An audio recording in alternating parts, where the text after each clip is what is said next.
Now, The Hunt Palmer Show. Waiting to rise again. You're listening to The Hunt Palmer Show. Brought to you by Corks, Cajun fried fish and shrimp on 104.5 ESPN Baton Rouge. This is the moment you've all been waiting for. Locking down the middle of the day. Live from the Raising Cane studio. This is Hunt Palmer.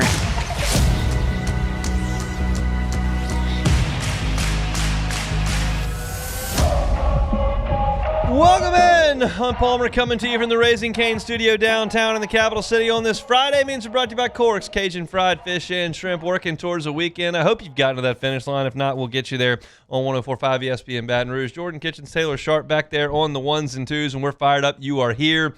We got a lot to do on this regional Friday here in Baton Rouge, but there's just no baseball here in Baton Rouge. It's still regional Friday, just not any baseball. We got a lot to talk about. I do want to start with a little bit of baseball. We'll talk to Preston Guy about a big recruiting weekend in town coming up in 15 minutes. I've got a list at 1:30 of the best 5 regional games of the Jay Johnson era that I wanted to get to. I wrote about it at LouisianaSports.net just to give some positive vibes on LSU baseball here coming up in 30 minutes, so we'll do that. I'll give you my thoughts on the regionals that are underway. Matthew Paris is going to be here at 2 o'clock to give us some updates from Saints OTAs, which the media got a good look at yesterday. Texas Tech's trying to flex their muscles and looking silly doing it. We'll talk about all of that. Let's get started with our opening drive.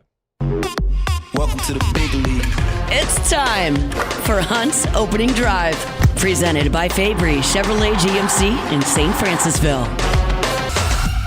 I was curious how I was going to feel today. I think everyone's probably handling things a little bit differently. There are probably a big facet of you that are just checked out for the summer or whatever. LSU sports is over.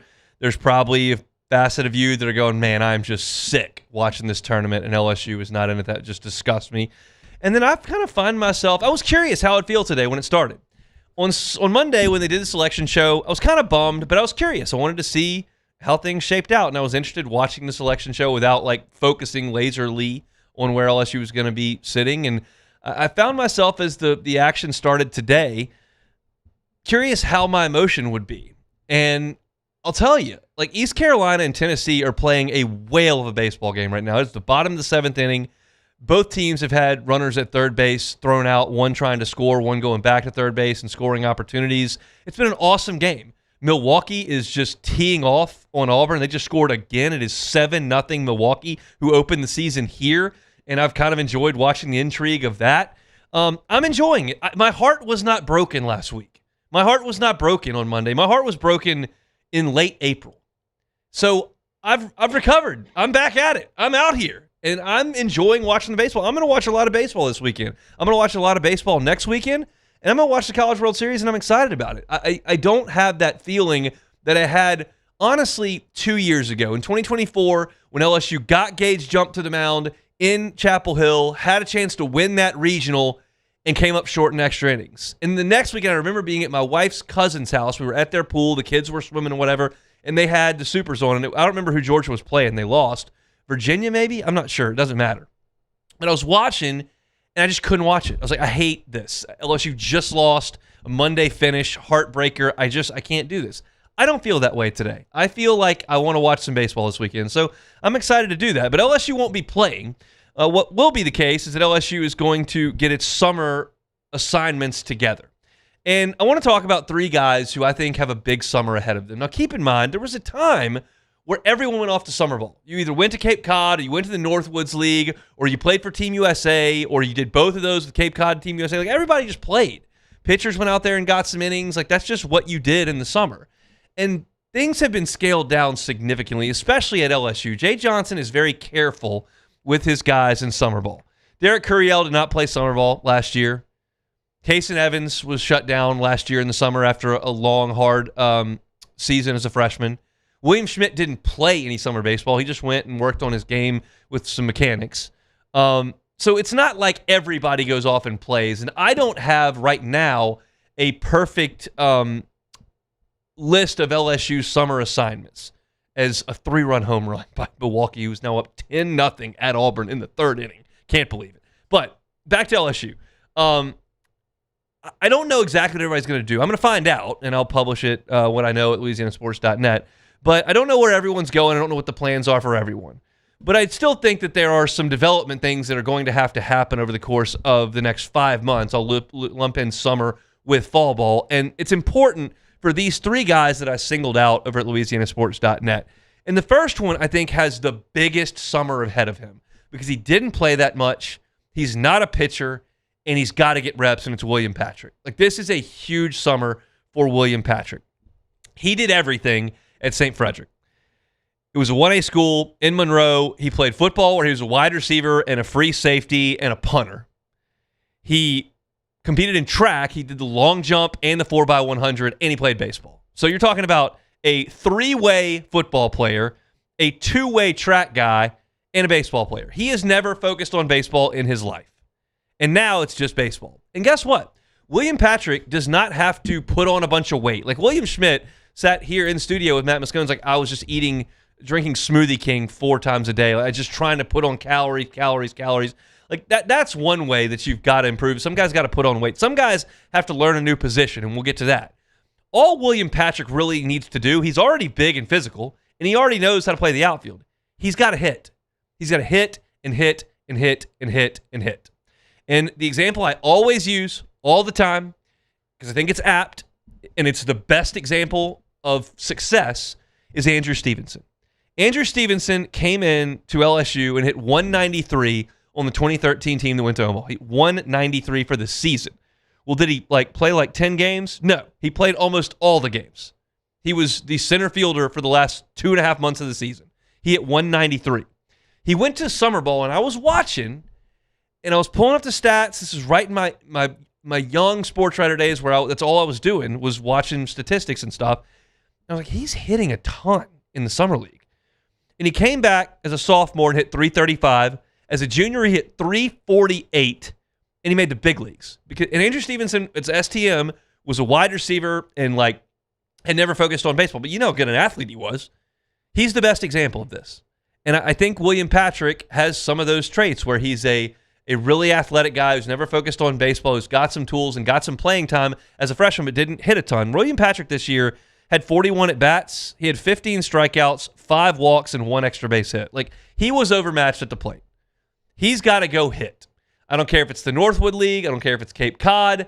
I don't even care if it's down here in instructional stuff and where they just let him face LSU pitchers.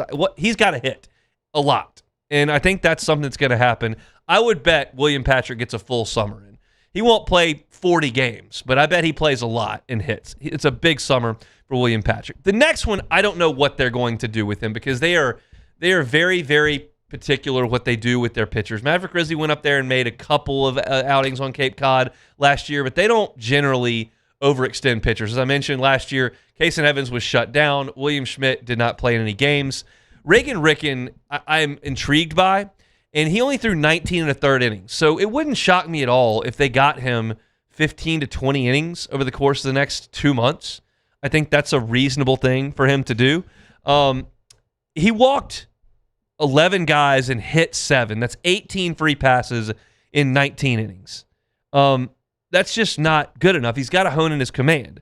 Ricken is another guy like Patrick that's never focused on baseball. He was a high school quarterback. He's been a football player his whole life.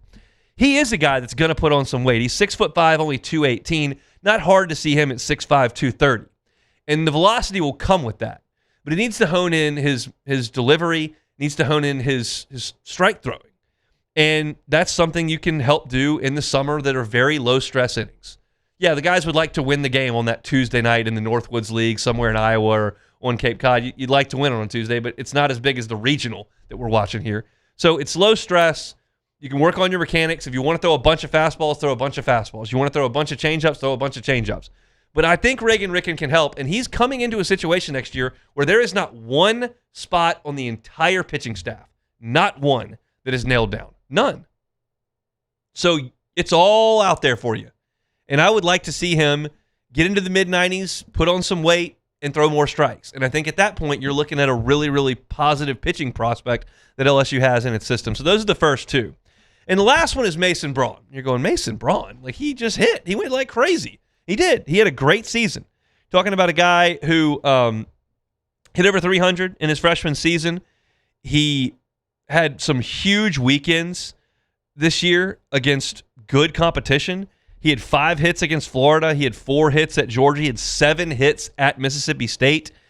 But he needs to work on 2 things. One is growing into that power. That's a term Jay Johnson used this year when talking about homegrown guys that grow into their power. He only hit 3 home runs. Now, he's got power in his bat, but he's got to grow into that power a little bit. And in summer ball, you can do that. Maybe you see a little bit lesser pitching if he goes to the Northwoods League. That's not as good a pitching as the SEC. Maybe you see lesser pitching and you get comfortable kind of getting to your pull side, or you feel comfortable hitting the ball the other way. His first home run here was an opposite field shot. But that's not really what I'm talking about as much with the power. It's going to come. Mason Braun is going to hit double-digit home runs his next 2 years at LSU. I'm very confident in that. What he has to do this summer is become a first baseman. He didn't do a bad job this year. He did not do a bad job. But it's not his natural position. And I remember being on the call of a couple of games, A&M at home, and then at Mississippi State, where I'm watching him for 3 games in a weekend, and he makes some mistakes, and I go, yeah, he wasn't real comfortable with that. Like against A&M at home, there was a ground ball to the right side that was very, very clearly the second baseman's ball. And Mason Braun finds himself chasing it. So the second baseman then fields it and has to throw it to the pitcher covering, which is a way harder play. And it's just reading those type of things and getting comfortable with it. Yeah, you got to pick the ball. Yeah, you got to field ground balls. And I saw him try to get in front of some balls, and he let one get through him at Mississippi State. He needs to work on defense at first base. He is a natural outfielder, but if Jay Johnson's telling the truth and says that he wants to get very much more athletic next season as opposed to this one, Mason Braun playing left field is not the best athlete out there. Now, I've seen guys that weren't super athletes play left field at LSU. Gavin Dugas, Rafe Rhymes, you can play left field at LSU, and Mason Braun can play left field at LSU. But if you're talking about getting a really athletic outfield out there and playing Mason Braun at first base, well, he's got to get better at first base. So to me, 3 guys this summer that have to take strides, whether they're at Cape Cod, Northwoods League, playing with the Rougarou, or if they're in Baton Rouge or at home getting work in individually.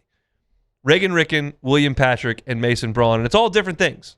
For Patrick, get ABs, hit line drives, get on base, steal bases. Reagan Ricken, put on some weight, throw strikes, maybe add some velocity entering your sophomore year. And if you're looking at Mason Braun, play some first base. Got to have that. Got to have it. Got to have it. That's our opening drive. What a heck of a ball game between East Carolina and Tennessee. Runners in scoring position being stranded left and right. It is still 1-1. I believe they're headed to the 8th inning there in Chapel Hill between a couple of good ball clubs, Tennessee and East Carolina. Auburn just getting destroyed by Milwaukee. It is 10-0 on the Plains in the 4th inning. Jake Marciano got 3 outs in this game. They went to LJ Cormier, who's one of their key guys out of the bullpen, to try to stem the tide and let the bats come back. Now they're down 10. You might have to wave the white flag. The good news for Auburn is that Jake Marciano is going to certainly be available on Sunday or definitely Monday because he didn't through 1 inning. But not the start they wanted to get off to on the Plains. Kind of a stunning deal. If you remember, Milwaukee opened the season here at the box. LSU just annihilated the Panthers for 3 days. They've shown up with a vengeance in their second stop in an SEC stadium, and they are very likely to win Game 1 there in Auburn unless the bats for the Plainsmen get cooking in a hurry. We're off and running here on this Friday, brought to you by Corks Cajun Fried Fish and Shrimp. Check out that menu, corksfishandshrimp.com. Preston Guy talking a huge recruiting weekend when we come back. The Hunt Palmer Show. One Bath and Closets. OneBathAndClosets.com is the website. David Duvall and his team, 30 years redesigning and remodeling bathrooms and closets. Closet space is not something I think about a lot. It's not something certainly that I thought about when I bought my first home. But the girlfriend at the time, soon to be fiance and now wife, moved in and went, this is not going to get it. And we would have called David. I already had a great relationship with him, but we knew we were moving. So we didn't get a new closet. But when we bought a new house, we took closet space very seriously, and it's made a huge difference. If you are fighting closet space and a lot of clutter and trying to find places to put things, and you got suitcases somewhere, or something's got to go in the attic, or you got to use coats in the hall, well, maybe you can build a new one. Maybe you're not using your space as efficiently as you could.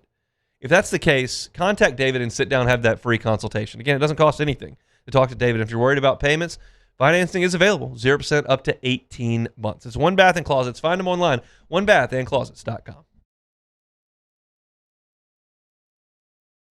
Every Raising Cane's chicken finger is marinated, battered by hand, and cooked to order to perfection.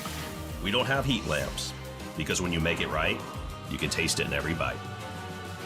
Raising Cane's chicken fingers, One love. I'm Lawyer Locke Meredith. If you're battling an insurance company because of a wreck not your fault and they're not calling you back or being fair, whether you hire us at all, give us a call, 272-5555, or email Locke Meredith, Sean Fagan and Associates. You have nothing to lose. Hello, I'm Collins Meredith. If you've been injured on the job, you'll likely have a workers' compensation claim, but you may also have a tort claim which opens up significant recovery rights not normally available for a work injury. If this is you, call us or come see us at Locke Meredith, Sean Fagan and Associates. I'm Gabrielle McLeod on behalf of the Louisiana Propane Dealers. I have spent hundreds of hours preparing for scholarship competitions. That preparation paid off when I won the Fitness and Talent Awards along with the title of Miss Louisiana. The Louisiana Propane Dealers are also pretty talented and want you to be prepared for when the power goes out. Visit LouisianaPropane.com to find out about propane generators and other safety tips. Louisiana Propane, it truly is the fuel for our future.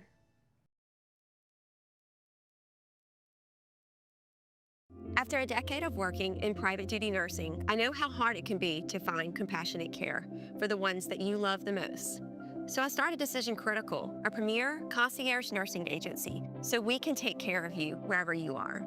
Our highly skilled nurses provide exceptional care from the comfort of your own home with personalized packages for short-term, long-term, or even around-the-clock care. Visit us at decisioncriticalbr.com and give us a call today to get started.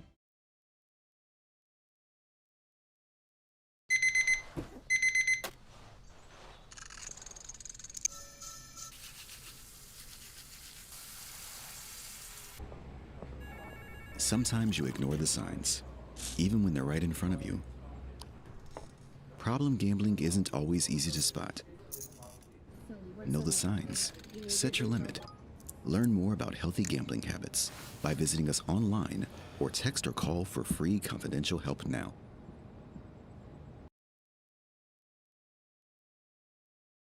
ED, low T, or simply seeking to optimize your health and performance? Goodwood Men's Sexual Wellness offers a range of discreet services to address your specific needs. We empower men to reclaim their health and confidence. Visit yourgoodwood.com. When it comes to choosing energy for your family and your home, make the smart choice with natural gas. This is the Hunt Palmer Show, brought to you by Corks, Cajun fried fish and shrimp.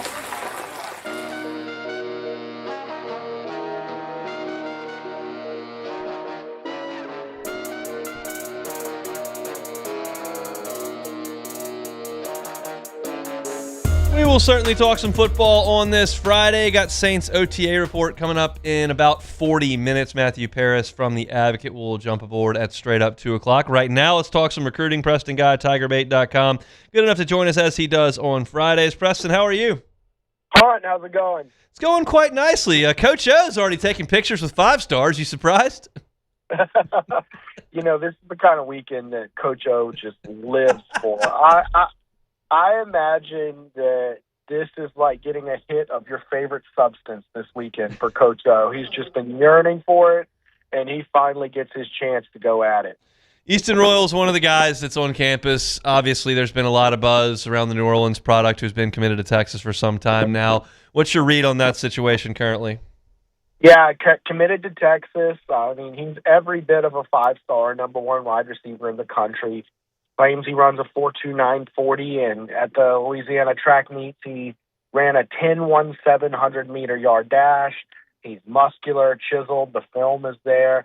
I mean, this is just, every bit of a prospect that you look at and you say, man, you know, if he turns out to be a bust, I'd be surprised. Yeah. But anybody can be. But anyways, I think it's one of those players, if you look at it from a broader point of view, what has made this LSU job so special over the years is a lot of this Louisiana speed talent that you've been able to keep home, right? Now, of course, NIL is a big factor.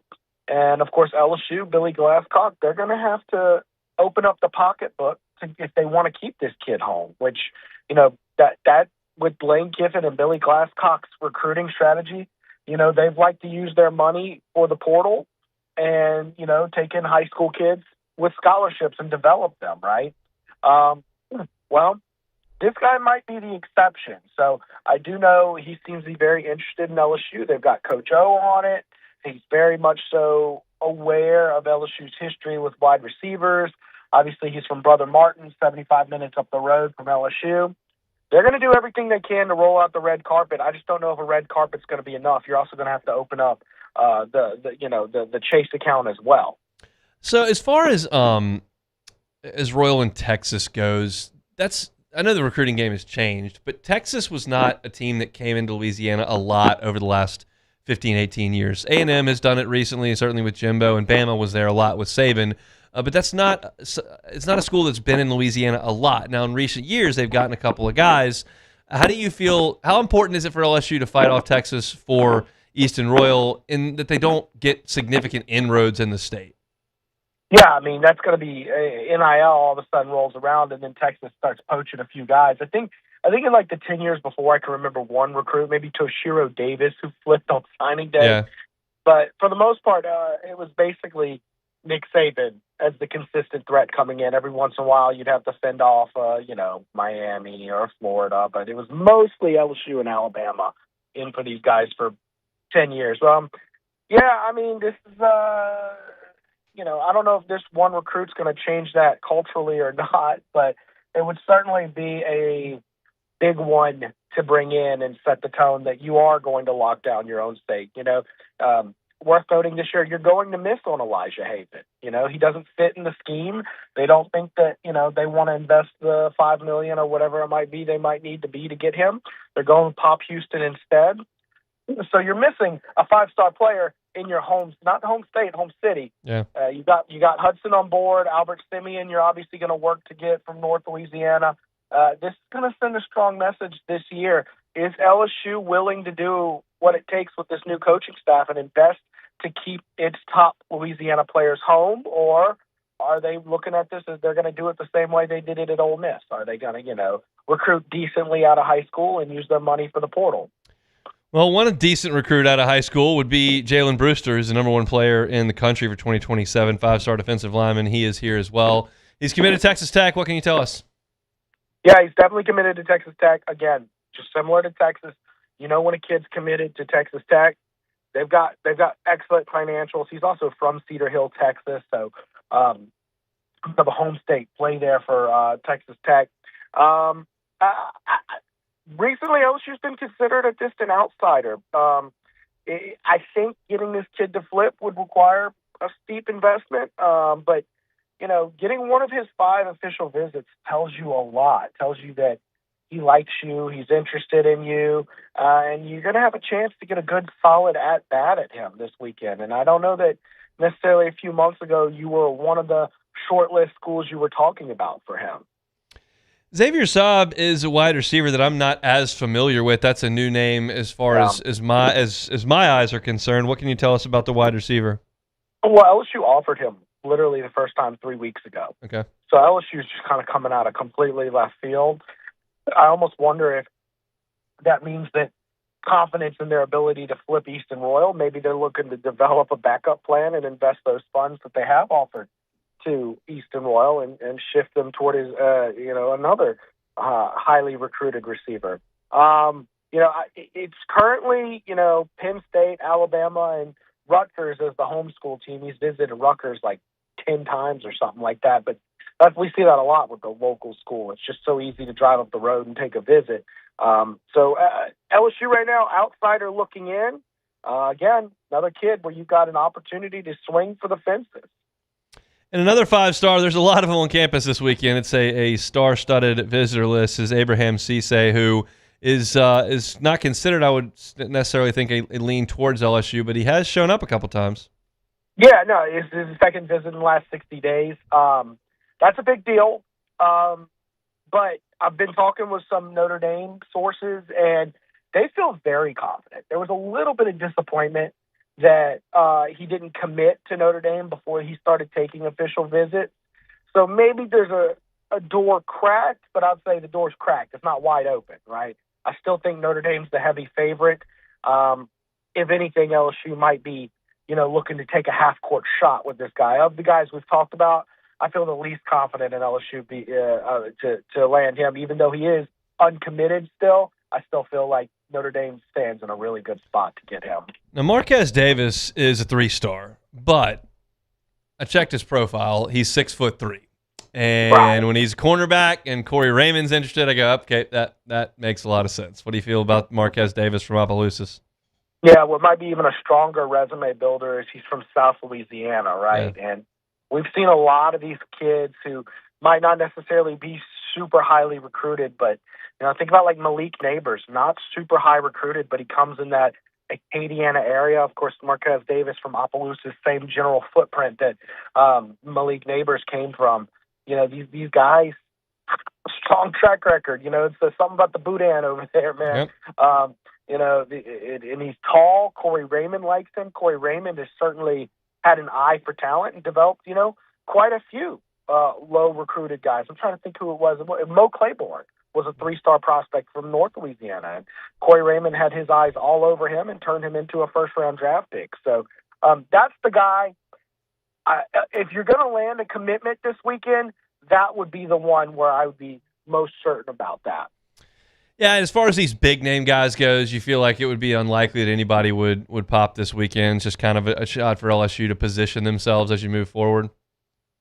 Yeah, it would be unlikely. Easton Royal, obviously, of the ones I've mentioned, he's the one, the hometown kid, right? And also the one, he's committed to Texas, but he's been flirting with you for a very long time. That's the one I'd have to say had the best shot. I wouldn't expect it to happen unless some crazy development, but you've got Ed O on the case, so you never know. Do you think the fact that they brought in like 13 wide receivers this year hurts LSU in any way? I realize that a couple of them probably won't be here next year, but a lot of them will be. And does that matter? No, because you brought out like 13 receivers. Yep. Too. I mean, you didn't. It's not like they're all high school kids either. I mean, they brought in 4 high school kids, I think. Yeah. Certainly talented high school kids, but it's not like this just colossal haul of young players that are going to impede your way. And yeah, I mean, I think everybody understands LSU had one wide receiver on roster.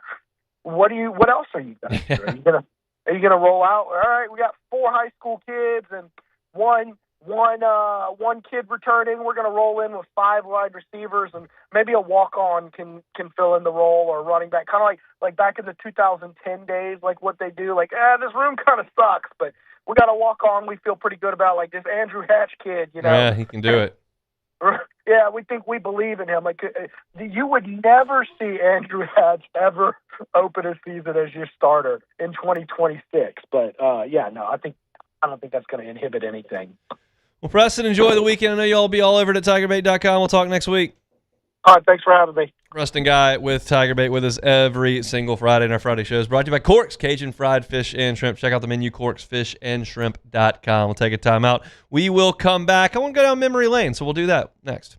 The Hunt Palmer Show. Fabry Chevrolet GMC, FabryChevrolet.com, right there on Highway 61 in St. Francisville. I've been telling you. It is now the 29th of May.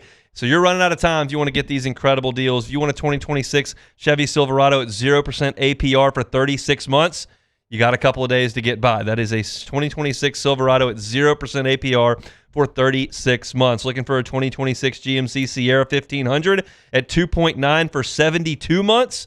Now until the end of the month to get by Fabry Chevrolet GMC. They've also got Chevy Trailblazer, Chevy Trax for as low as $30,000. They got new.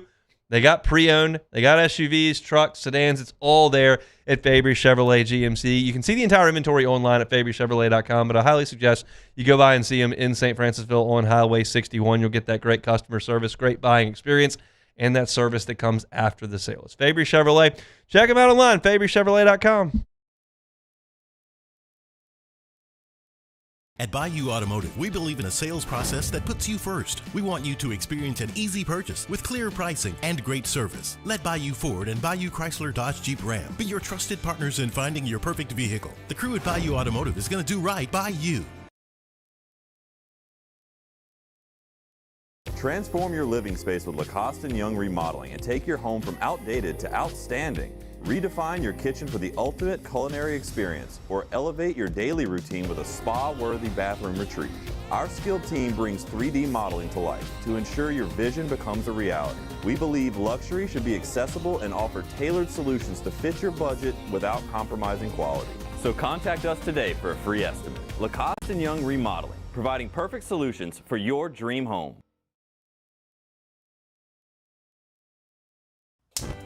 Looking for cleaner energy? Propane is energy for everyone.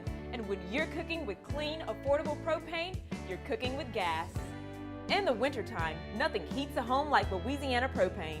And when you need hot water, propane's got you covered. Oh, and you won't regret that propane generator when the power goes out.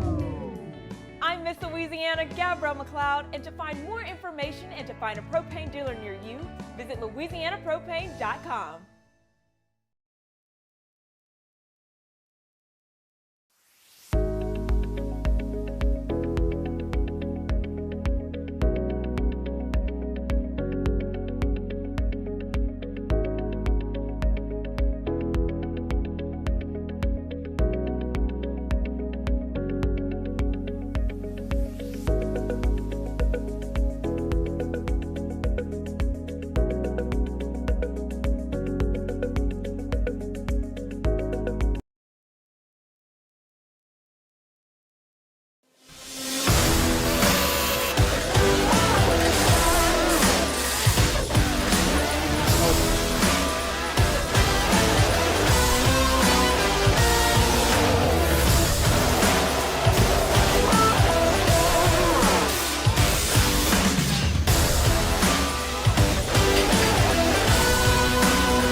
You're listening to The Hunt Palmer Show, brought to you by Corks, Cajun fried fish and shrimp.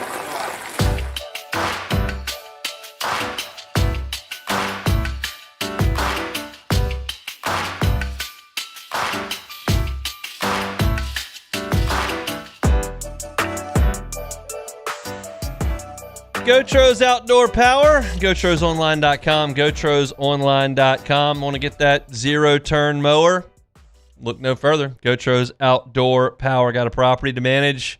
GoTro's Outdoor Power. Again, they're online at GoTrosOnline.com, but that's not the only way to access them. 2 locations, Airline Highway in Baton Rouge and, of course, in Gonzales. GoTro family's been at it for 22 years. They've built GoTro's Outdoor Power into the largest Hustler inventory in the state by far and the largest parts inventory in the state. You can buy a zero-turn from one of the big box stores, but do you ever hear from them again? Maybe not. At GoTro's, they've got delivery trucks on the road 8 hours a day. They've got trailers for you if you need transportation to and from. It's the personal touch from a local company that you get from GoTro's Outdoor Power. So if you need a Hustler zero-turn, GoTrosOnline.com. It's GoTrosOnline.com. How about that? Big fly from East Carolina against Arvidsson, who is a really good left-hander. And East Carolina lefty saw it well and pumped it out to right field. So I believe they lead in the 9th inning. Auburn does hit a 3-run home run to cut the lead to 10-3, but War Eagle fell behind by 10 to start things against Milwaukee. They got work to do there at Plainsman Park. All right, look, here's the deal, y'all. I'm creating content here. I'm creating content for LouisianaSports.net, and there's still baseball being played, but LSU's just not participating. And I didn't want to just give it up, so I thought about what can I write about today? What can I talk about today? And I decided to do some positive thinking. Go back to a positive time. There's a lot of positive times. Right this second, not that positive. But there are a lot of positive times in recent LSU baseball. And I went back to my 5 favorite regional games under Jay Johnson. And just to go back, and there will be some names I drop in there that you go, oh, yeah. And there's some scenarios that you might have thought, oh, kind of forgot about that. You remember when these happen, but the way that things happen sometimes gets lost in the shuffle when you play in as many regionals and supers and as LSU does. So I'll start with my 5th favorite. We'll go down to my number 1 favorite. Number 5 Stephen Milam's walk-off in Chapel Hill against Wofford. And Wofford jumped out to a 2-0 lead. They played this small ball offense, sprayed the ball around, hit and run, and they led 3-1 in the bottom of the 8th inning. And Michael Braswell hit a home run to cut it to 1. And Jared Jones homered to tie the game right behind him in the 8th. So at that point, you got a tie ball game. Griffin Herring goes out there and sets him down in order 1, 2, 3 in the 9th. And then Stephen Milam hit his second home run of the day to walk off Wofford and win that game to get them into the regional, the winners bracket that next day against North Carolina. But if you remember, Long Island twice as the 4 seed on Friday night had a chance and a lead at the end of the game to beat North Carolina and twice got beat. They hit a 2-run homer, I think in the 9th or in extras, to take a lead and then gave up a 3-run homer.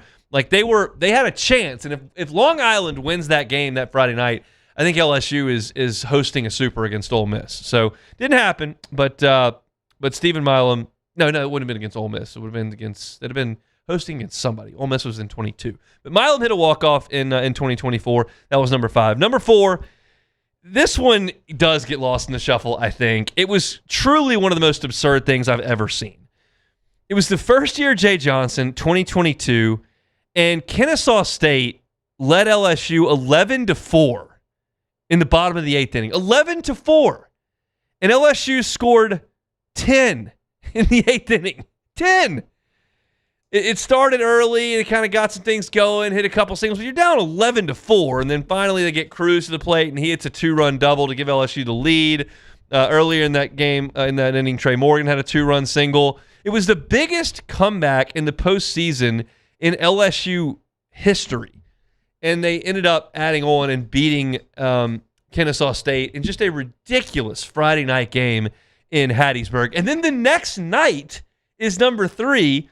When I was at a wedding for this one, LSU was down 4 in the 9th against Southern Miss, who was like 3rd in the nation in ERA. And you were down 4 in the 9th. And then Cruz leads off with a homer to cut it to 3. And then you got 2 outs. So you're down 3 with 2 outs and nobody on base. And Pearson singles, and Cade Doty hit a 2-run homer. Now it's 1. There's 2 outs, there's nobody on, but it's 1. And then they hit Trey Morgan by a pitch. And I did not remember this part. Jay Johnson pinch ran Drew Bianco for Trey Morgan. Drew Bianco, who then stole a base and got to second base, and Jordan Thompson singled up the middle and tied the game. Like, I did not remember Trey Morgan being hit by a pitch and then Drew Bianco stealing a base and then Thompson singling him in. Again, I was at a wedding. I've told Jay Johnson this story. I was at a wedding. One of my wife's closest friends got married, and we got to the reception, and I had my phone out, and I'm watching on one of those like cocktail tables at the wedding, like off to the side of the dance floor. And I'm looking around, and there's like 14 dudes doing the exact same thing I am, looking. And so LSU rallied to score 4 in the 9th, and ended up Paul Gervais came in and set the side down in order in the 10th against Southern Miss, and LSU got the bases loaded with 1 out, and Josh Pearson chopped one on the infield, and Josh Stevenson, Andrew's little brother, stormed in from third base for the walk-off winner. And at that point, I remember all these dudes high-fiving at this wedding, like they're probably cutting the cake or having the groom and the mom dance or something, and we're all high-fiving, running to the bar because LSU's won the game. I told Jay Johnson that story. He's like, man, that fires me up. I was like, yeah, it probably doesn't fire the bride up, but what are we going to do? That's what we were doing there in New Orleans at that wedding. But that was the crazy one in 2022 there in Hattiesburg. Now, number 2, and the last 2 are national championship regional memories. In 2023, remember the rain, right? So Ty Floyd goes out there, and he throws 3 innings, and the rains come. And it rained for 3 hours. So Ty Floyd's done. So they got to go to Thatcher Hurd, and he immediately gives up 2 runs, and it's 3-0 Oregon State in the 4th inning. And so at that point, Thatcher Hurd flipped it into another gear, as he did 3 times in his LSU career, and he ended up striking out a career-high 12. For Thatcher Hurd, it was this outing where he was incredible against Oregon State.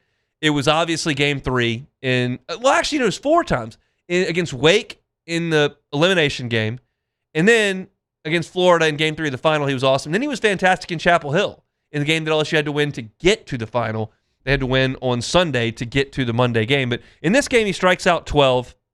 And then the offense was allowed to come back into the game. Cruz hit a 2-run homer. Hayden Travinski and Cade Beloso went back-to-back to put LSU ahead. But then Gavin Turley, who's a stud for Oregon State, tied the game in the 7th to make things really dicey for really good LSU team. And then Braden Joubert hits the homer to center field to give LSU an 8th-inning lead, and LSU slammed the door. Gavin Guidry got the last out with a runner on first base against Oregon State. So that was number 2 there with Joubert, the 8th-inning homer to give LSU the win over Oregon State. And the last one was last year. I will remember that game forever because I've been in that stadium for so many great games and great moments against great teams. But when Little Rock shows up and punches you in the mouth on Sunday, it wakes you up. Like Stony Brook coming in here doing that, I was like, oh my gosh, what? And Little Rock just punked LSU on Sunday. Like, the game was never competitive. Cano was bashing baseballs all over the place. They were making diving catches in center field.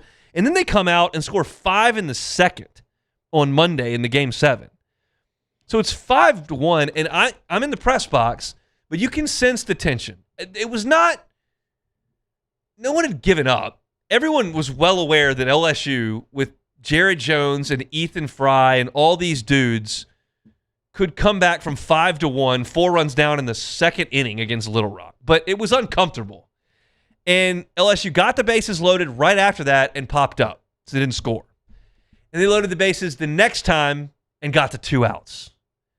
And you're down 4, and the bases are loaded, and you can't strand the bases loaded 2 times in a row.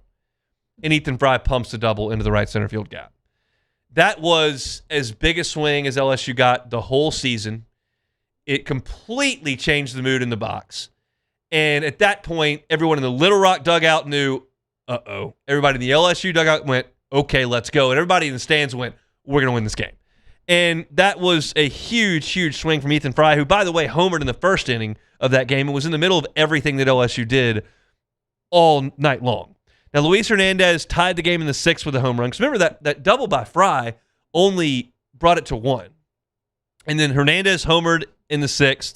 And then he added Hernandez added to the lead again with another home run in the 8th inning that gave LSU a bigger lead. And then Jared Jones hit a 2-run blast that snapped him out of a 3-for-19 regional slump and gave LSU the insurance they needed. And then Jay Johnson went to Anthony Ianson to close it out. Now, remember, Jay Johnson, a week prior to that in Hoover, when LSU didn't really need to win a game, but they felt like they might need to, so they started Cade Anderson against A&M and closed with Ianson. And Jay Johnson said he did that because he thought Ianson needed practice coming out of the bullpen because he might need to do it in the regional. And that's why he started Ianson in game 1 of the regional, because he had a better chance than Cade Anderson of coming back on Monday if they had to play on Monday, and they did. And it just kind of worked out beautifully where Jay Johnson planned for that in Hoover, and then it came to fruition in the Baton Rouge Regional just a week later. So those are my top 5 regional games from Jay Johnson's era. The Milam walk-off against Wofford, scoring 10 runs in the 8th inning to beat Kennesaw State in Hattiesburg. Then the next night, 4 in the 9th, send it to extras and walk off the host Southern Miss. Then Thatcher Hurd and Braden Joubert, incredible efforts against Oregon State after a long rain delay at the box in 2023. And then last year, 2025, Ethan Fry, Jared Jones, Luis Hernandez, Anthony Ianson coming back from 5-1 down to beat Little Rock, who incidentally is in Hattiesburg this weekend, and they'll try to do some damage to another host team as they'll play the Golden Eagles this afternoon there at the Pete. So I realize that y'all all remember that. I'm not going back into the Wayback Machine in 1991 to tell you something you never heard before, but I wanted some good vibes. And I'll tell you this, as going through those box stores to write this story on LouisianaSports.net and looking at some of the highlights that I found on Twitter that I plugged into the story, and it just gave me a little bit of a positive energy boost that I enjoyed on this Friday. I'd like to be at the box coming up here in an hour, but I'm not. So figured might as well do that. So we did. We'll come back and close out the hour next.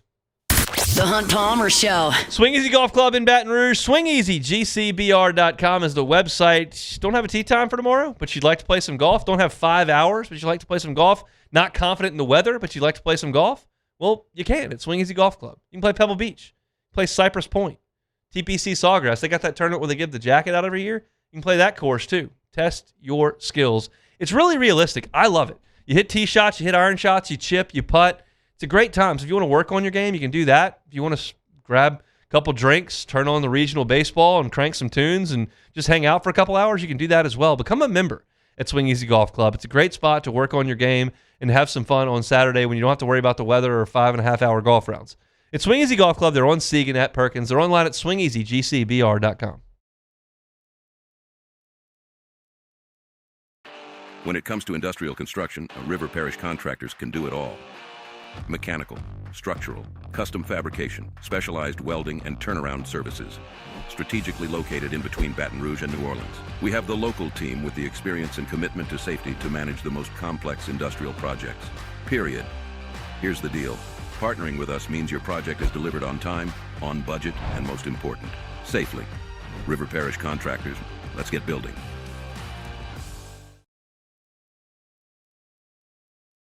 Bayou Chrysler Dodge Jeep Ram has the new 25 Jeep Grand Cherokee with $15,000 off MSRP. Plus the 7-year powertrain warranty that comes with all new Bayou vehicles. If you need sales or service, the crew at Bayou Automotive is going to do right by you. At Sunshine, your hometown John Deere dealer, we know you deserve value when you purchase equipment. Right now, take advantage of the powerful 3025E tractor for just $297 a month, with 0% financing for 72 months. Tractor packages with a trailer also available. Whether you're tackling land, property, or projects, get your job done. Don't wait. This offer ends June 30th, 2026. Some restrictions apply. Visit sunequip.com or stop by a Sunshine location today.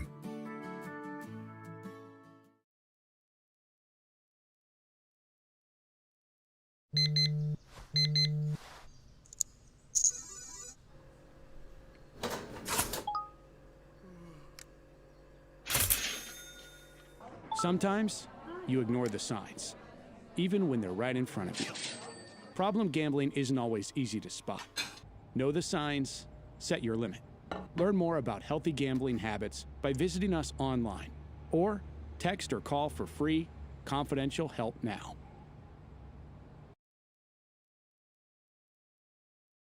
If your office is experiencing performance issues like slow networks, jammed printers, or disappearing files, Advanced Office Systems may be right for you. With powerful IT solutions, print management, document imaging, and security systems, they help offices regain confidence naturally. Side effects may include uncontrollable efficiency, smoother workflows, and a sudden burst of office joy. Say goodbye to those emotional breakdowns in the supply closet and get back on track with Advanced Office Systems.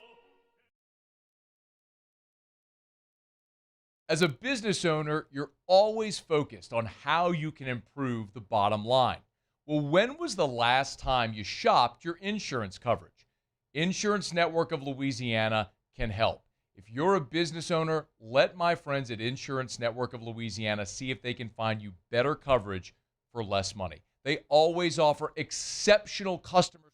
This is the Hunt Palmer Show, brought to you by Corks, Cajun fried fish and shrimp.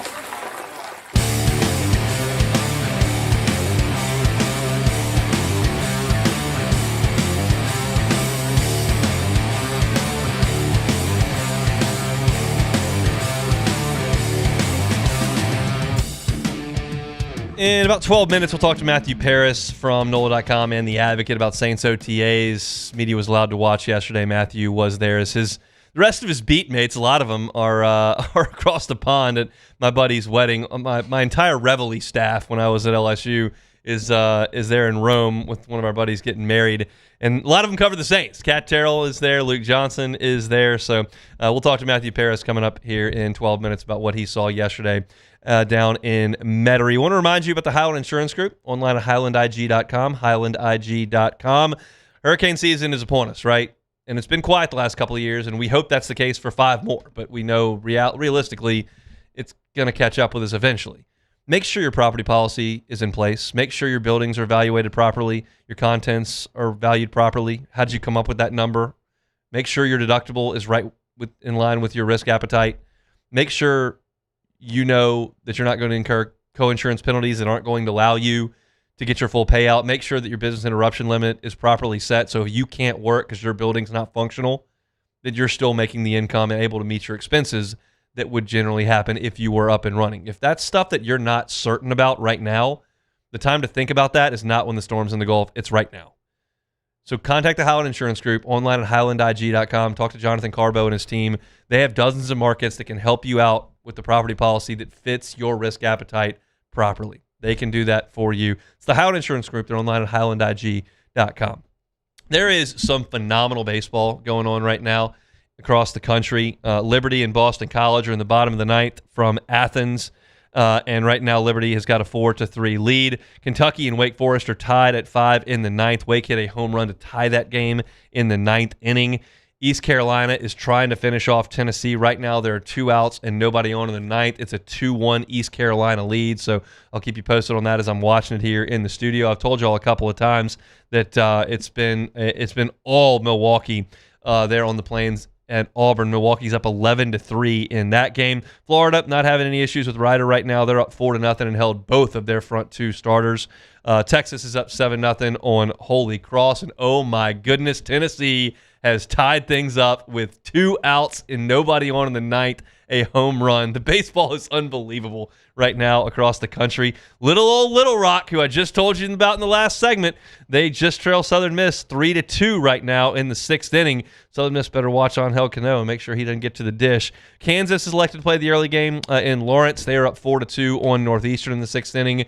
The winner of that game gets the winner of Ole Miss and Arizona State, which I think is going to be awesome. Georgia Tech, the 2 national seed, one of my teams, Jordan.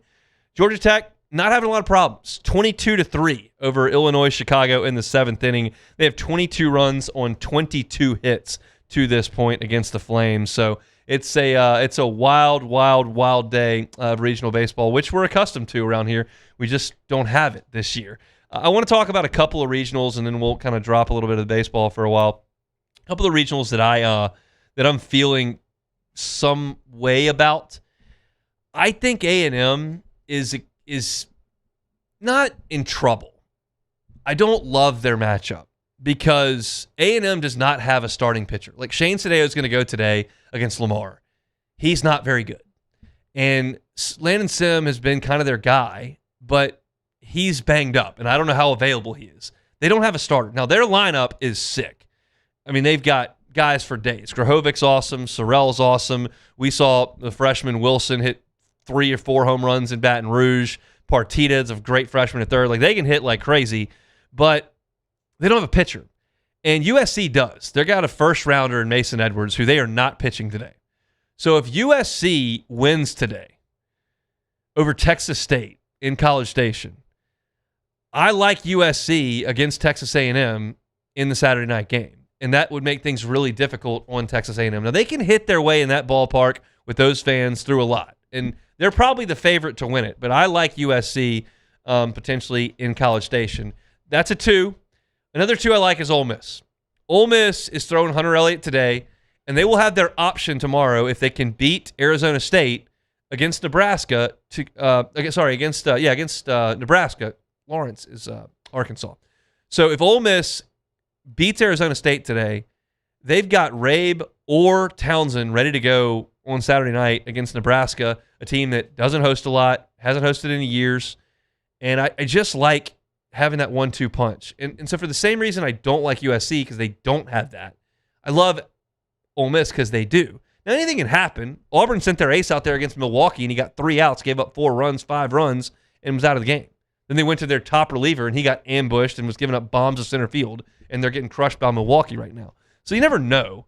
But I like 1-2 punches. I like starting pitchers, and I don't like where A&M is there, and I do like where Ole Miss is there. Now, if it's like Georgia Tech, it doesn't really matter who you throw out there. You score 22 runs on 22 hits, you can kind of do whatever you want. But we'll see. And Auburn may come back and win this game. I mean, they're getting crushed right now, but they just hit another home run. That means it's 11-4. And they're behind the 8 ball. They got a long way to go, and they can't seem to stop Milwaukee from scoring. And the problem that Butch Thompson has right now is you can't go to your A relievers down 6 runs in the middle innings and burn through your entire pitching staff, including your ace, trying to beat Milwaukee. So you kind of in the back of your head want to save some guys, and then the other side you're like, well, maybe Milwaukee will let us score a bunch of runs, and we can come back. But it's just the worst thing you can do is burn through your pitching staff and lose. And that's on the table because you're down by 6. So just to look at some games around the country that interest me to this point, It's been an amazing day of baseball in Tennessee, down to their last out in the ninth. Hit a home run to force extras in Chapel Hill, and I think North Carolina's probably just fine with that. If those two teams want to play for another hour and a half, I think the Tar Heels will be thrilled with that. I want to remind you all our Friday shows are brought to you by Corks, Cajun Fried Fish and Shrimp. Graduation party, Corks love to do it. Family reunion coming up, Corks would love to do it. Summer birthday party out at the pool, want to do a fish fry, Corks would love to do it. Check out the menu at corksfishandshrimp.com, and they'll be thrilled to help you out with your catering needs. If you missed any of the first hour, we talked to Preston Guy about LSU recruiting, specifically Easton Royal, who's on campus right now. What's the latest there? You can listen to that at Hunt on LSU or on demand wherever you find the Hunt Palmer Show. Also went down memory lane with some LSU baseball, regional moments, and some thoughts on LSU summer ball as well. In the second hour, we're going to start things off with Matthew Paris, who's with The Advocate and NOLA.com, talking Saints OTAs. Also have some more football in the second hour as well. So don't go anywhere. Hope your Friday's going well. We'll pause for Sports Center. Come back with more of the Hunt Palmer Show. The Hunt Palmer Show. Boudreaux's Electrical Services. Boudreaux's Electrical Services. They're online at boudreauxelectrical.com. Neil and Melissa have been at this for 40 years, y'all. 40 years. And they want to make sure that their part of the world here in South Louisiana is prepared for storm season. And the best way to do that is to make sure your Generac home standby generator is installed and it's running properly. Those are two different things.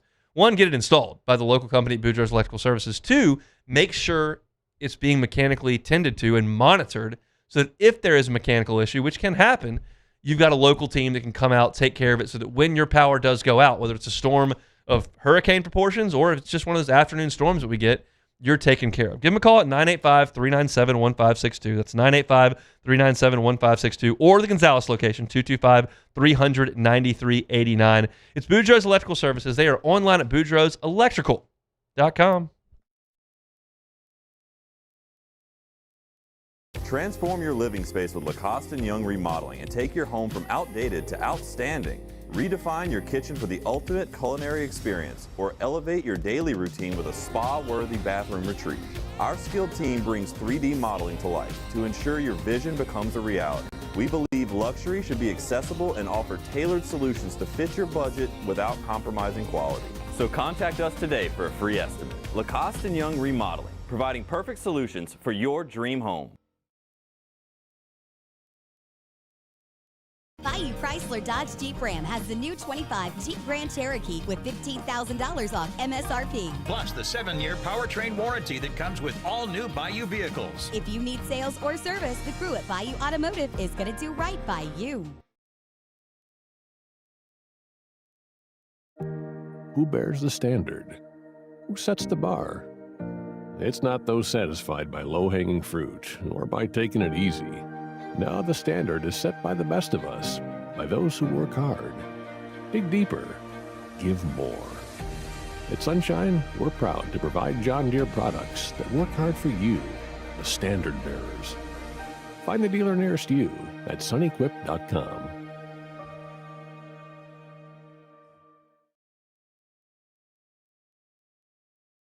Hi, this is Beth Serena. Welcome to my pool.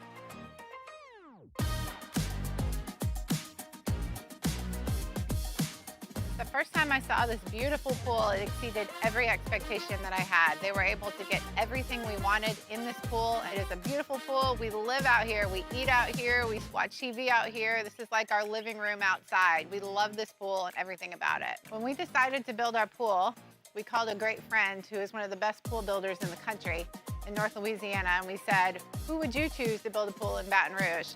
And without a hesitation, he told us Russell Pools. He said their history, tradition of great builds, great pools was unmatched. So of course, who did we call? Russell Pools. The advice I would give to anyone looking to build a pool is first call Russell Pools. They'll do an incredible job. It'll be incredibly organized. It'll be time efficient, and you will have your pool in no time.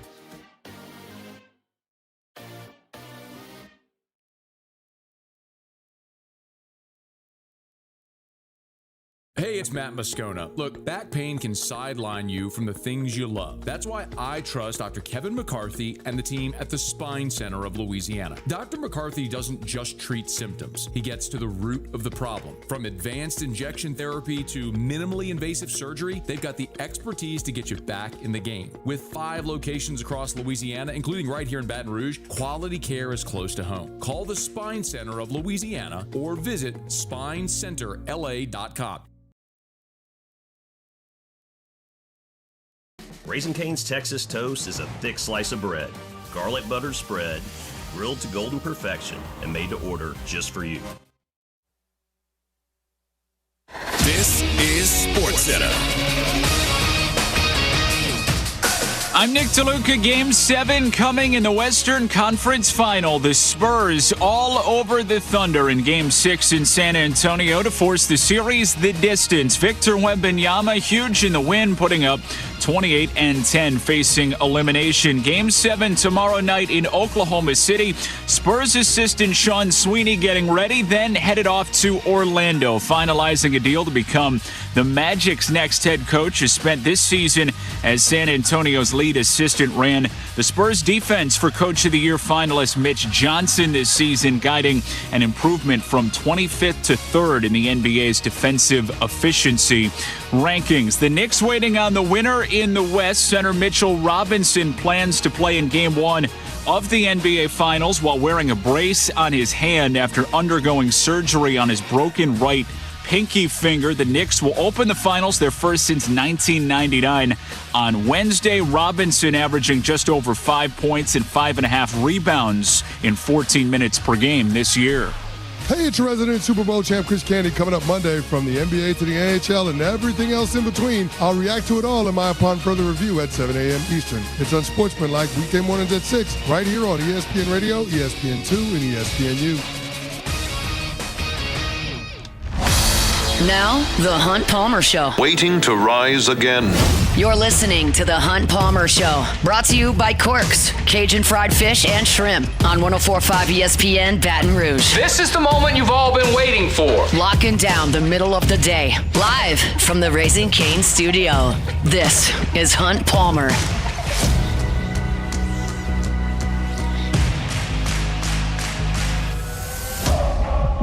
Hour 2, final hour of the week here on the Hunt Palmer Show. Friday show is brought to you by Corks, Cajun fried fish and shrimp. We'll talk a little baseball later on. Got some thoughts on Texas Tech and Texas coming up in 15 minutes. Might get Jordan Taylor to chime in on that one. But for right now, we're talking Hoodats, black and gold in OTAs. Matthew Paris covers the team for The Advocate and NOLA.com. He joins us now on the Jim Spirums hotline. Matthew, thanks for the time. How are you?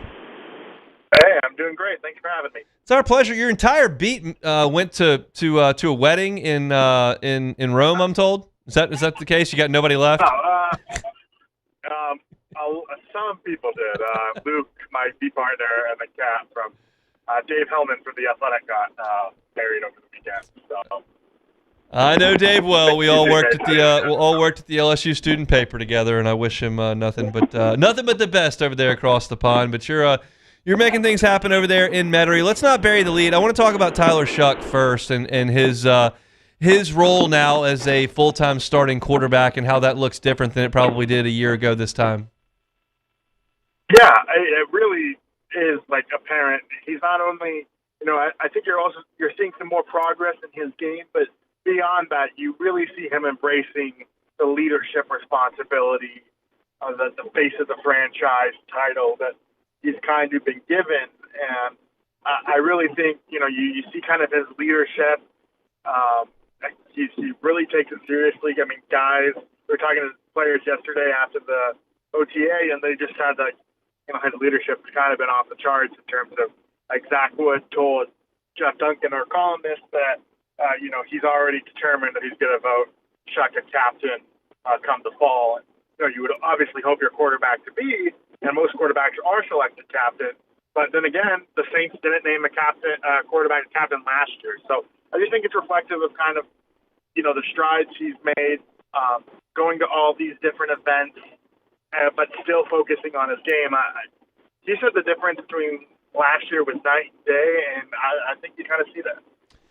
Let's talk about the wide receivers that they have armed him with and what y'all been able to see from them, whether it was in rookie minicamp where you've got a lot of rookies in that wide receiver room or in OTAs when they got out there yesterday. How different does that room look than it did probably in December of last year? Well, it definitely looks different. I will say, because Jordan Tyson was pretty much in bubble wrap yesterday, we didn't really get to see that much. But I think a guy like Jalen Polk, he had been kind of a big question mark. Is what are they going to get out of him?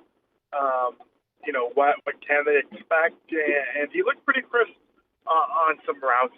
I thought what really stood out yesterday, not to just completely ignore your question, but the tight ends. Okay. I expect them to be a big part of this offense as well. Shuck was really targeting Juwan Johnson, Noah Fant, Maliki Monteval, Trayton Welsh. Not all of those guys are going to contribute on the ball, but Juwan Johnson and Noah Fant probably will.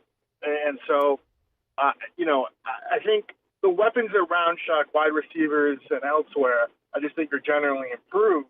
And so, the Saints have tried to do that, and I think, it's promising so far. What's the vibe around the Kamara situation when you ask Kellen Moore, y'all have talked to Mickey Loomis, maybe if you've asked some players, what's the deal there? The vibe is, please stop asking us about this. We're tired of talking about it. Okay. It's just really kind of, it's very vague. They haven't really said one way or another what they plan to do. I mean, the closest Mickey Loomis has gotten to publicly acknowledging that, he didn't outright say that Kamara is making too much, but reading between the lines, that they would like him to take a pay cut or maybe cut him. I don't know if how they feel about that exactly, but I feel like they've got to make a decision sooner or later. That they punted the ball again yesterday on that, and he wasn't there, so there was really kind of no need to address it further. How do you feel about the other guys if they were to cut him? Yeah, I think the room would be okay. Obviously, sign Travis Etienne to be your lead running back. They clearly were in the running back market and went out and pursued him pretty aggressively. Devin Neal, I think, was very solid in pass protection last year. He got that job even over Kamara midway through the season. I think he showed flashes of being a capable runner. Kendre Miller is a big question mark. I have some skepticism of whether he can stay healthy over the course of the season, but I think last year was his most encouraging from a rushing standpoint. So the room is okay. It's nothing that really should excite people, I think, but it really just depends on Travis Etienne and what he can do and whether he can be a capable runner and lives up to that contract. I know that Zach Wilson was not there when y'all were able to watch, but obviously Spencer Rattler is still there, and they brought Wilson in. So what do you feel about the backup quarterback situation and how likely it is that those two guys are on the roster week one? Yeah, I would say pretty I think they'll probably keep them both. I mean, we saw the Saints keep three quarterbacks a large part of last season. They kind of toyed with Jake Hayner's status a little bit, floating him on and off the practice squad. Zach Wilson has been a guy who's been the number 3 before. I think if he were not to beat out Spencer Rattler, he would still probably command a roster spot. He did so in Miami and Denver. He was the 3 there for a stretch. And so, he's a guy that, even though he's the same age as Shuck and Rattler, basically, he has a lot more experience. He's kind of that happy medium of giving them some experience, but also being young. We'll flip it around to the defensive side, and Matthew Paris is our guest, Saints beat writer for Times-Picayune and NOLA.com, The Advocate. So when you talk about the defense, the storyline that most were focused on yesterday was Jonas Sanker and his move down into that slot corner spot. How do you feel about his skill set there, and how confident are you that's where he's going to play when they start playing for real? Yeah, I think it makes a lot of sense. I mean, Kellen Moore kind of kept it open-ended that slot would be a competition.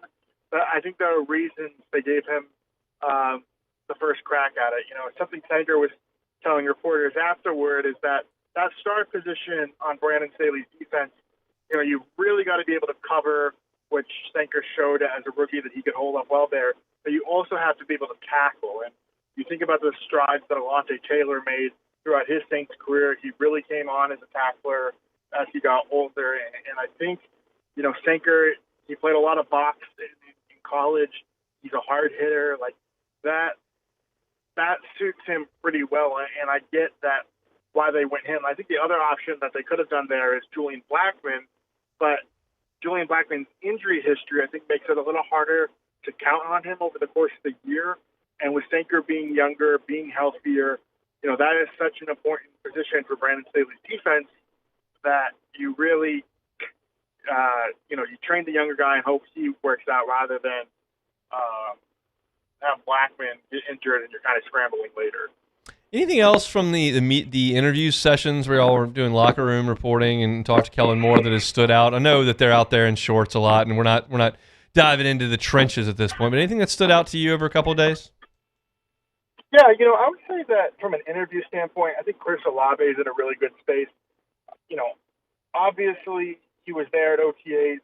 Some guys in a contract situation just either don't show up entirely or, withhold themselves in team drills to not get hurt or risk injury when they are kind of in that contract talk time. But I think it's a reflection of how well talks are going. He said that himself. He said, he's at 100%.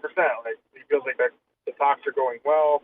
He hopes it's done by training camp or during training camp. And I just think he's pretty pleased with how talks are going, and that's notable given that, the Saints face the decision of whether to pay him over $30 million a year. He's Matthew Parrish, Saints beat writer down there at NOLA.com and The Advocate. Appreciate your time. Have a great weekend, sir. Hey, appreciate it. Thank you. That's a catch up on the New Orleans Saints down there from the Big Easy. I'm impressed with Chris Olave showing up and getting work in, and I'm impressed with his answer. Same way when Kamara was going through the talks about an extension, and that was in the middle of the season. I'm always impressed when guys kind of put money talk off to the side and go play and let the money talk figure itself out when it's time to talk money.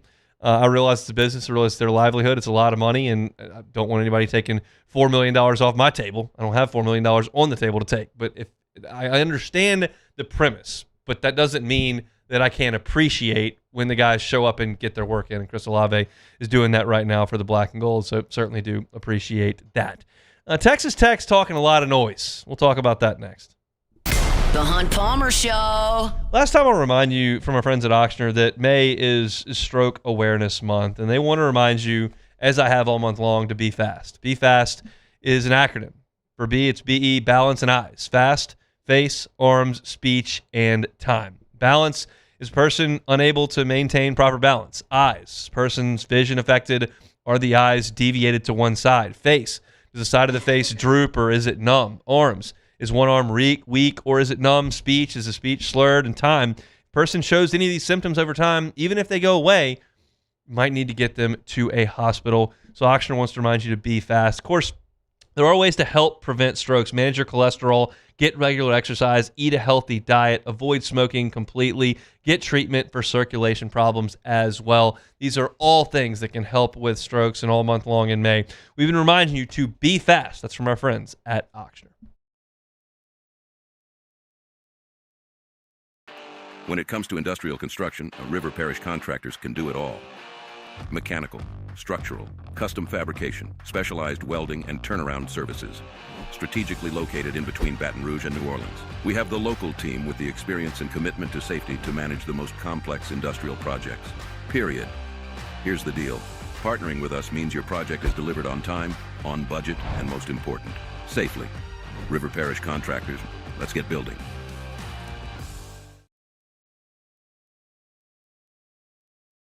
At Bayou Automotive, we believe in a sales process that puts you first. We want you to experience an easy purchase with clear pricing and great service. Let Bayou Ford and Bayou Chrysler Dodge Jeep Ram be your trusted partners in finding your perfect vehicle. The crew at Bayou Automotive is going to do right by you.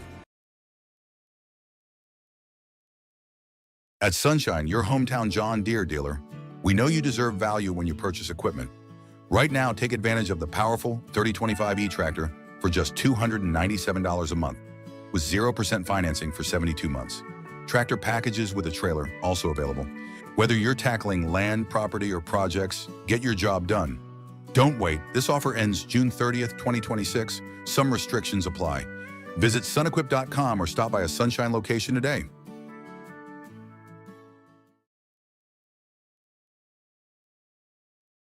At Ochsner, we know healing is a team sport. That's why we've partnered with world-renowned orthopedic surgeon Dr. James Andrews to create the Ochsner Andrews Orthopedics and Sports Medicine Institute. Whether you're a professional athlete or a weekend warrior, our team of specialists are dedicated to getting you back in the game. So whatever your reasons are for reaching your personal best, we've only got one: you. Ochsner Andrews Institute. Long live you.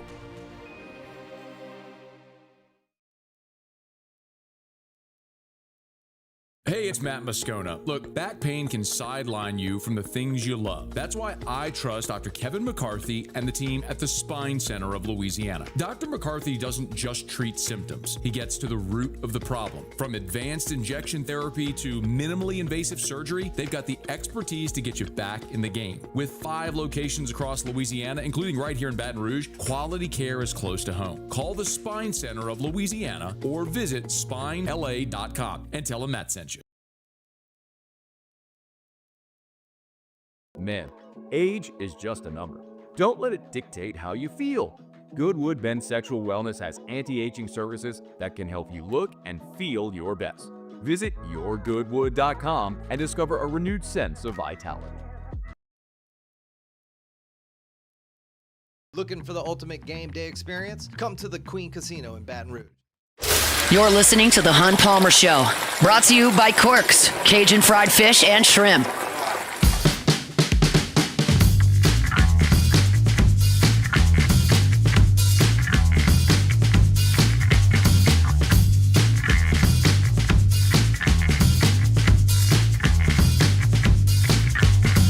East Carolina hit a couple line drives that looked like they might put them in front, but they did not. Both caught by the Tennessee second baseman. Now the Vols have the winning run at second base with 1 out in the 11th inning up in Chapel Hill. Southern Miss is up 3-2 on Little Rock. You remember the Trojans from last year. That game's in the top of the 8th inning in Hattiesburg.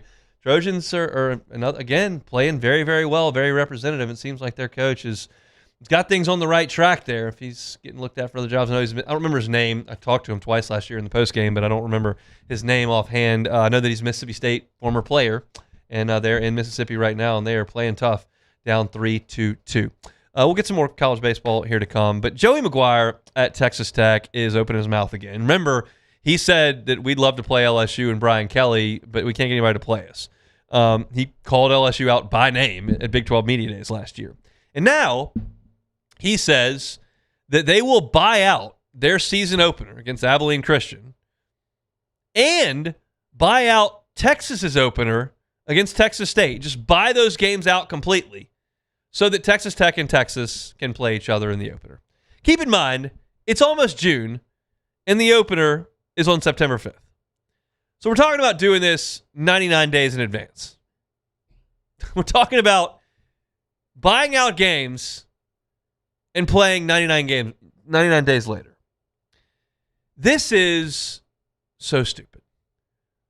This is a coach who I think is doing a great job, who has incredible financial backing, and has put together an excellent product. I have no qualms with Joey McGuire's ability and the product at Texas Tech as a football coach. None. I have qualms with him in front of a microphone.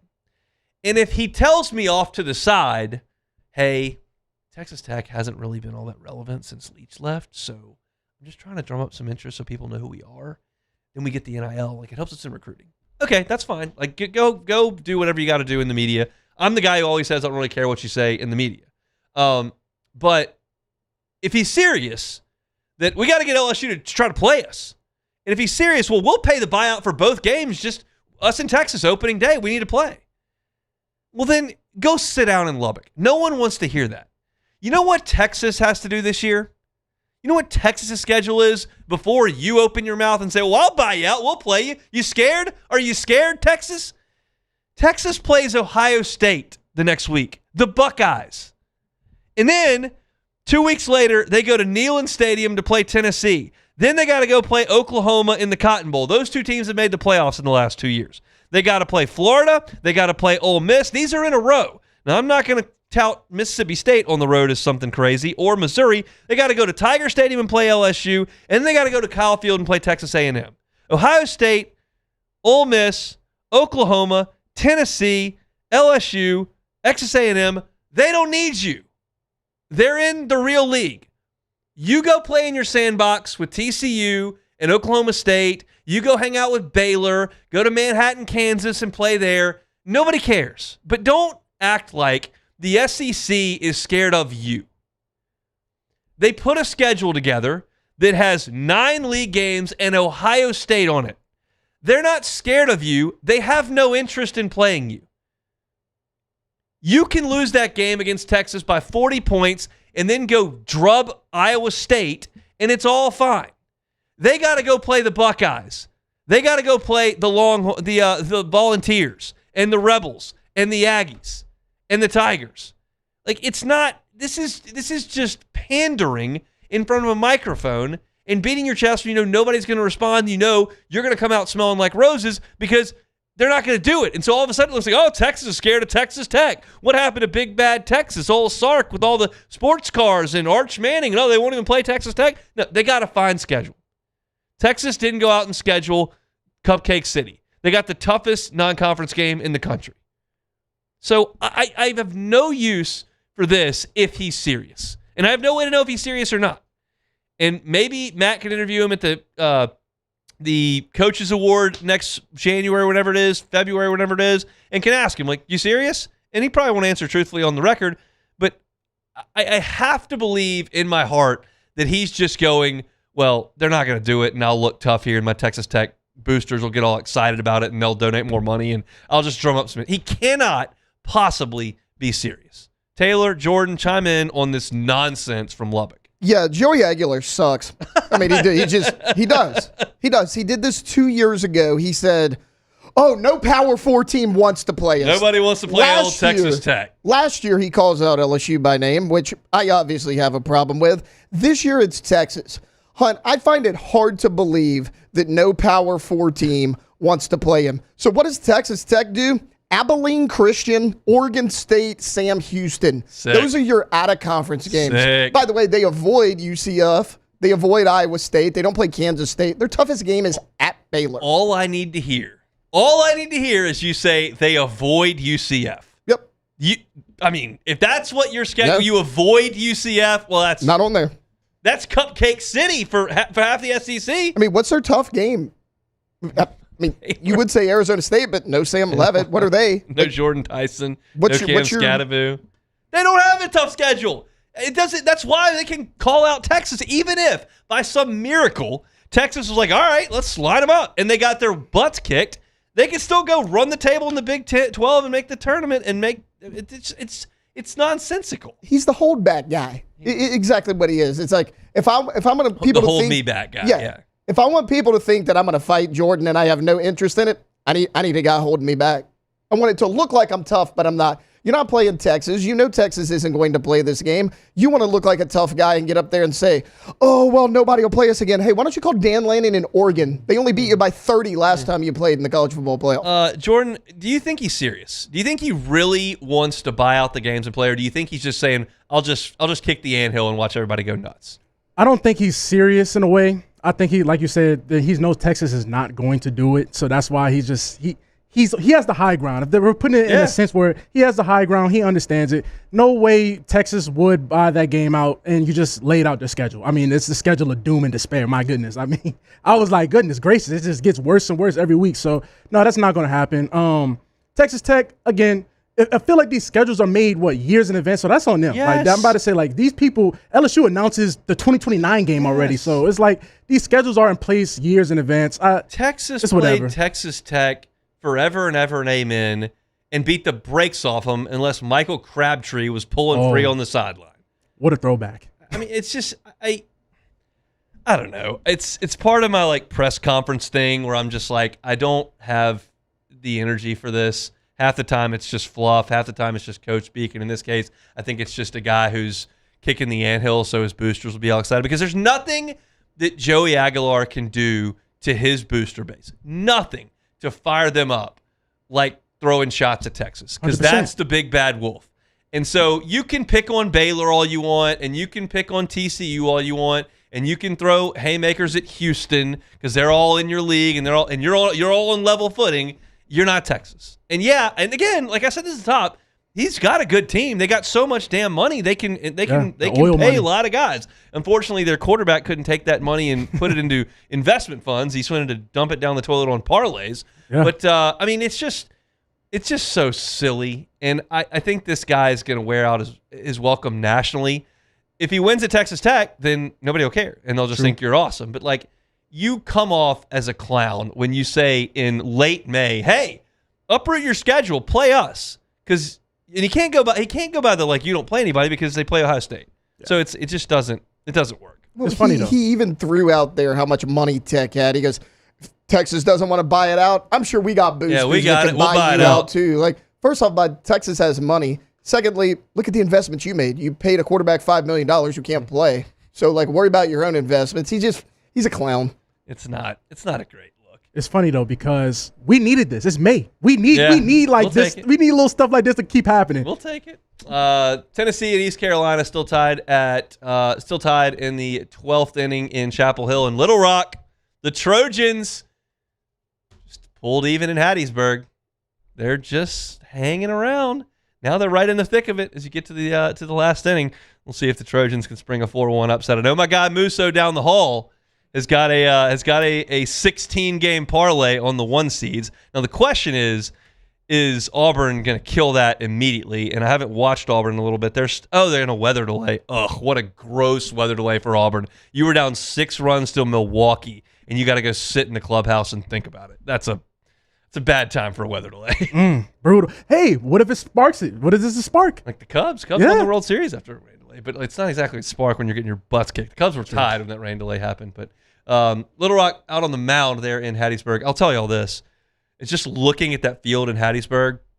I went in 2022 to do the color for the Sunday regional game when LSU was playing to win it against Southern Miss. And I walked down on that field. It's all turf, 100% turf. It was the hottest surface I've ever stood on. The heat just radiates off it, like up under your hat. Like I can't imagine playing center field out there, just standing. Like you could melt your cleats. It's not even June or July. It's a rough playing surface there at the Pete, which the heat gets rolling. Mississippi State's pulled ahead of Lipscomb 3-0. USC Upstate is up on Oklahoma State. That's in Tuscaloosa, 6-4 in the 4th inning. Florida putting on Rider. It's 4-0. And Texas all over Holy Cross, 12-0. Texas did not throw either of its top 2 pitchers in that game, so they'll be ready for bear as they move forward in that regional. Home run, Southern Miss. That's a long ball for the Golden Eagles. They take the lead there in the 8th inning, so Little Rock got some work to do in their final at bat. We'll come back. 30 minutes left to go. It's the Hunt Palmer Show.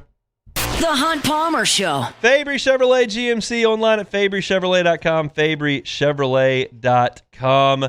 Every car that is on the lot is online there at FabryChevrolet.com. Fabry family, you know the name because they've been in town for 35 years, and they do things the right way.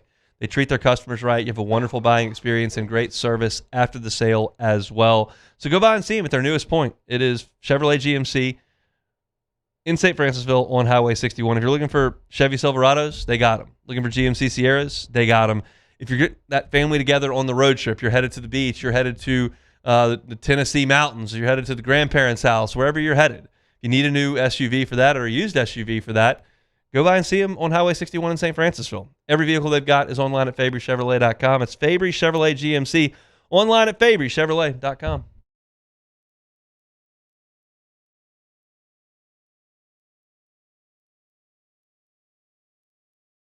At Parrish, we take pride in building roofs that last, because championships are built on commitment, not just on the floor of the court, but your home too. Parrish Construction and Roofing. ParrishBuilt.com.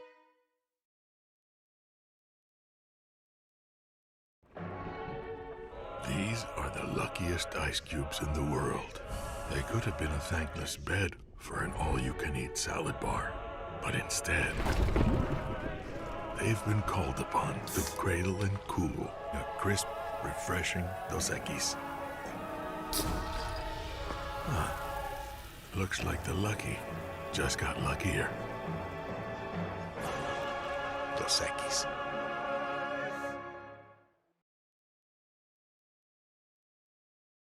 I'm Gabrielle McLeod on behalf of the Louisiana Propane Dealers. I have spent hundreds of hours preparing for scholarship competitions.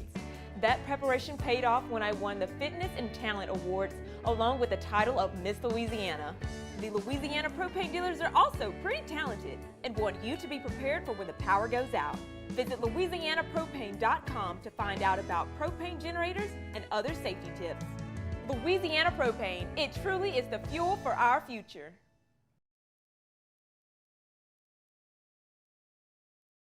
After a decade of working in private duty nursing, I know how hard it can be to find compassionate care for the ones that you love the most. So I started Decision Critical, a premier concierge nursing agency, so we can take care of you wherever you are. Our highly skilled nurses provide exceptional care from the comfort of your own home with personalized packages for short-term, long-term, or even around-the-clock care. Visit us at decisioncriticalbr.com and give us a call today to get started.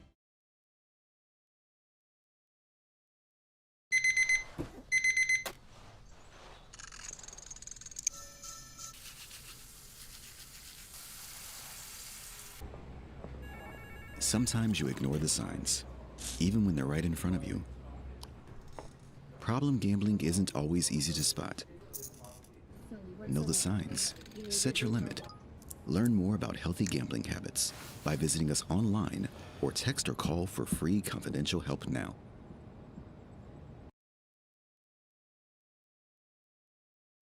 ED, low T, or simply seeking to optimize your health and performance? Goodwood Men's Sexual Wellness offers a range of discreet services to address your specific needs. We empower men to reclaim their health and confidence. Visit yourgoodwood.com.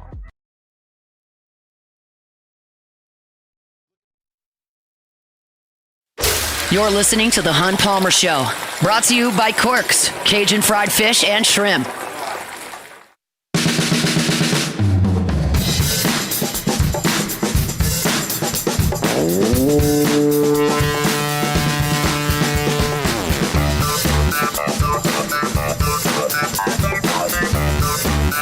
So, I have never been to spring meetings of any kind. Hester has done it with SiriusXM. Scott Rabelais goes every year from The Advocate. I know people that have gone, but I have not gone. But the sense that I've gathered from these spring meetings is that you get the coaches, the athletic directors in a little bit of a more relaxed environment. Sun's out, wind's blowing, nobody's winning, nobody's losing, more importantly. And nobody's practicing, nobody's game planning, and they're more agreeable to have some real discussions and to say real things. And so I think some of the things that reporters gather from these are, I hesitate to say important, but maybe they're closer to the truth than what you might get in an open press conference where you get a lot of coach speak. And so I was interested to read Heather Dinich's piece on ESPN.com from Palos Verdes, California, and Destin, Florida, where she went to media days for 3 different conferences, but mainly the SEC and Big Ten. And essentially what she writes in this piece is that the Big Ten, the Big 12, and the ACC are all very much in on the 2014 playoff. The SEC is not so sure. And I don't know this, but I think this. And look, Greg Sankey's talked a little bit, but I think the SEC's biggest point of contention with that is that definitely takes our conference championship game away. And it's a huge cash cow. And so, again, this goes back to our earlier discussion this week of you've got a bunch of people who are voting for things and they're self-serving with their vote. The vote is not, hey, what's the best thing for college football, A, B, C, or D? They may phrase it like that, but the person only votes with what's best for you.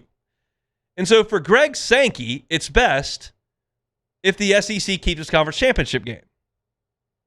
For Tony Petitti, the Big Ten, it's best that they keep their conference championship game. But for the little guys, ACC, Big 12, it's best to get more teams in the tournament. So they'll vote that way, and those contradict each other. For the SEC, you want to pool your television rights? Hell no. So they'll vote that way. For the Big 12, the ACC, what's left of the Pac-12, the American, like, hey, y'all want to pool these rights and get some of this Big 10 and SEC money? Hell yeah. So they'll vote for that. It's completely self-serving. And Mike Elko said it out loud this week. He was like, well, how many teams do I think should be in the playoff? 40. Because I got a pretty good chance to make the playoffs if I'm in 40, and they're not going to fire me if I keep making the playoffs. But is that the best for college football? No, we're all just voting for ourselves, and he's right. But it sounds like, based on what Heather Dinich was able to discern, that they think that 24 is coming pretty quickly. And I've given you all my thoughts on this. That's too many for my liking. I've seen LSU teams ranked 17th, 23rd. They're not playoff teams. Now, I've seen LSU teams go 10-2, like 2006, that were absolutely playoff teams. And that's why I didn't like 4. But 12 is where I like it. 16, I think is too many, but I'll live. 24 seems like too much. And it's especially too much if you're going to start guaranteeing spots to James Madison and Tulane and Liberty. But nobody's going to listen to me because everyone's going to vote with their wallet and their self-interest. And that's where we're headed on this thing. Now, Kirby Smart started talking about the SEC breaking away and doing their own thing, and that doesn't sound great to me. That sounds destructive to me. That sounds like you're ripping the thing not even in half, but disproportionately. I don't care about the conference title games. I've said that. I don't need the SEC championship game. Is it good football? Yeah. Are there proud fan bases in there and a loaded, gorgeous stadium and a prime television window and a great product? Yeah, it's great. But so would a playoff game be if it was 2 really good teams. I would rather watch a playoff game, just for an actual example that happened, a playoff game between Tennessee and Ohio State in the shoe, then I would watch Texas and Georgia in a game that technically is really just a chance to lose another game. I don't like that the SC championship game sits there as an opportunity to lose. That's kind of what it turned into. And there shouldn't be a penalty late in the season for losing a game that no one else plays in, is my thought. And I hear y'all, just win the game, just win the game, just win the game. Well, I'd rather just not play in the game. Why take risk that's not necessary? So I'm okay with it. Again, it's a great product. I'll watch the one this year, I'm sure. LSU's in it or not. But I'd rather watch a playoff game, and I'm okay with it if it's 16 teams. Better with it if it's 12. But 24 just seems like a lot. And it feels like we are at this crossroads in college football with commissioners, with athletic directors, with coaches, with the NCAA, and with the court system that is going to get so tangled up that it's frustrating. Because I sit here as a fan, and this is where I just go off on a tangent. I sit here as a fan and realize that this is big business. These conferences are businesses. These television organizations are businesses. These athletic departments are businesses. And my Chicago Cubs are a business. And so are the Sacramento A's and the Tampa Bay Rays and the New York Yankees. And I'm about to lose Major League Baseball for an extended amount of time because we can't figure out the business. And it feels like we're screwing up college athletics because we can't figure out the business. And I understand that the business is what makes it go. But we don't care about it. That's what's frustrating. I understand it must be done. I just don't care about the details. I just want them to play, and I want it to make sense. And Major League Baseball is about to throw up the white flag and go, we're out. They just yesterday proposed a salary cap. The players are going to light that on fire and throw it in the trash can. And you've got people that are heavy hitters with very, very different motives trying to sort through this thing, and it's frustrating. I'm frustrated by it. I don't have an outcome. I don't even have a best case scenario, but I am frustrated by it. I'll tell you that. I want to remind you about Lifetime Roofing. LifetimeRoofingLA.com is the website, LifetimeRoofingLA.com. They don't just do roofing. If you need a new roof, they can help you with a roof. But they also do professional installation of gutters, professional installation of siding, professional installation of windows. So anything on the exterior of your home that you're concerned about or you'd like to upgrade, Lifetime Roofing is happy to do that. One of the things they're doing a lot of right now is fortifying roofs, because maybe you don't need a new roof, maybe you don't want a new roof at this time, but you understand what time of year it is and storm season's here. So if you want to do a fortification of your roof, a tune-up of your roof, Lifetime Roofing is happy to do it. Reach out at LifetimeRoofingLA.com. That's LifetimeRoofingLA.com. All right, I had one more talking point that I wanted to get to. Oh, ABS. Scott Rabelais has a great piece in The Advocate from his time at spring meetings that essentially the nuts and bolts of it are that the SEC would like to implement automatic balls and strikes in conference play next season. And there are people that are split on that. And one of the reasons people are split is because of what happened in the SEC tournament. When you had a strike that was called a ball, so it was a walk. So the runner stealing from first thought it was a walk. He stopped. It was Stephen Milam.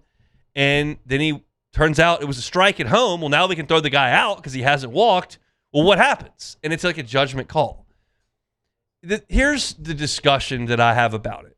I think ultimately I come down on being positive ABS. Like, I want ABS because I think that umpires miss a lot of balls and strikes, and I think that getting that right is really important. I think one of the backbones of the game of baseball is controlling the strike zone and pitchers locating and hitters taking.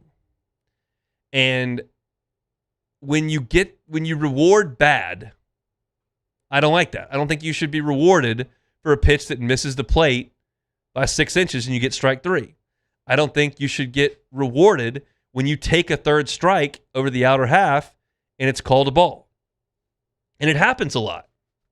So I'm for getting that part right because that happens a lot of times in a game. The situation that LSU got into with the stolen base, ball 4, now it's strike 3, doesn't happen every game. It doesn't even happen once a series. And I understand that's bad when it does happen. But you're talking about the lesser of two evils. I would like ABS. One thing that I noticed, and I watch a lot of Major League Baseball. I watch the Cubs just about every night. Their system is very quick. And I think the SEC can do it very quickly. So I will not listen to an argument about speeding up the game. If you're talking about the efficiency of the technology, it works. If you want to talk about college pitchers not being able to throw strikes, I'll listen to that. What I think you'll see is they'll adjust and they'll get more plate. And that may create more offense, but that's okay. You can swing the bats. I'm okay with it. I understand the flaws. And if they decide not to do it, I'll live. I've watched them play my whole life without it. But I think it works in Major League Baseball, and I think it can work in college baseball. So if you want some thoughts on that, Scott Rabelais had a one-on-one there at spring meetings in Destin and has a great piece in The Advocate about it. But I'm for automatic balls and strikes. I think it's a good thing way, way, way more often than it's not. And look, there's nothing that's perfect. So I'll take it. All right, we'll come back and close things out. It's a Friday edition of the Hunt Palmer Show. The Hunt Palmer Show. Love telling you about my friends at Marucci. Marucci is just a gem here in Baton Rouge because you have two former big leaguers that come together with their former athletic trainer and decide, hey, we're going to go ahead and make a bat. And they do. And they do a great job.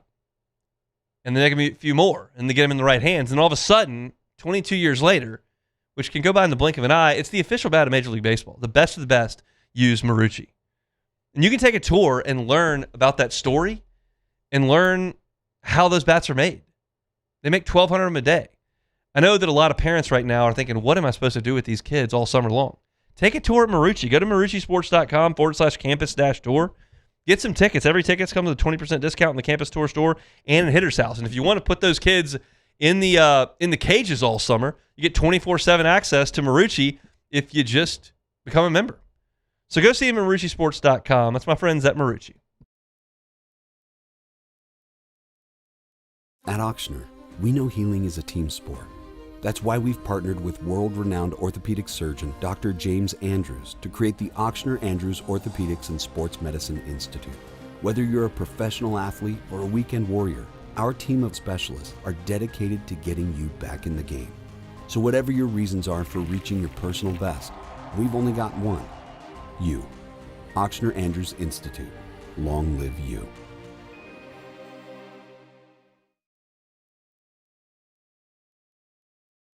At Bayou Automotive, we believe in a sales process that puts you first. We want you to experience an easy purchase with clear pricing and great service. Let Bayou Ford and Bayou Chrysler Dodge Jeep Ram be your trusted partners in finding your perfect vehicle. The crew at Bayou Automotive is going to do right by you. Looking for cleaner energy? Propane is energy for everyone. And when you're cooking with clean, affordable propane, you're cooking with gas. In the wintertime, nothing heats a home like Louisiana propane. And when you need hot water, propane's got you covered. Oh, and you won't regret that propane generator when the power goes out. I'm Miss Louisiana, Gabrielle McLeod, and to find more information and to find a propane dealer near you, visit louisianapropane.com.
You're listening to The Hunt Palmer Show, brought to you by Corks, Cajun fried fish and shrimp.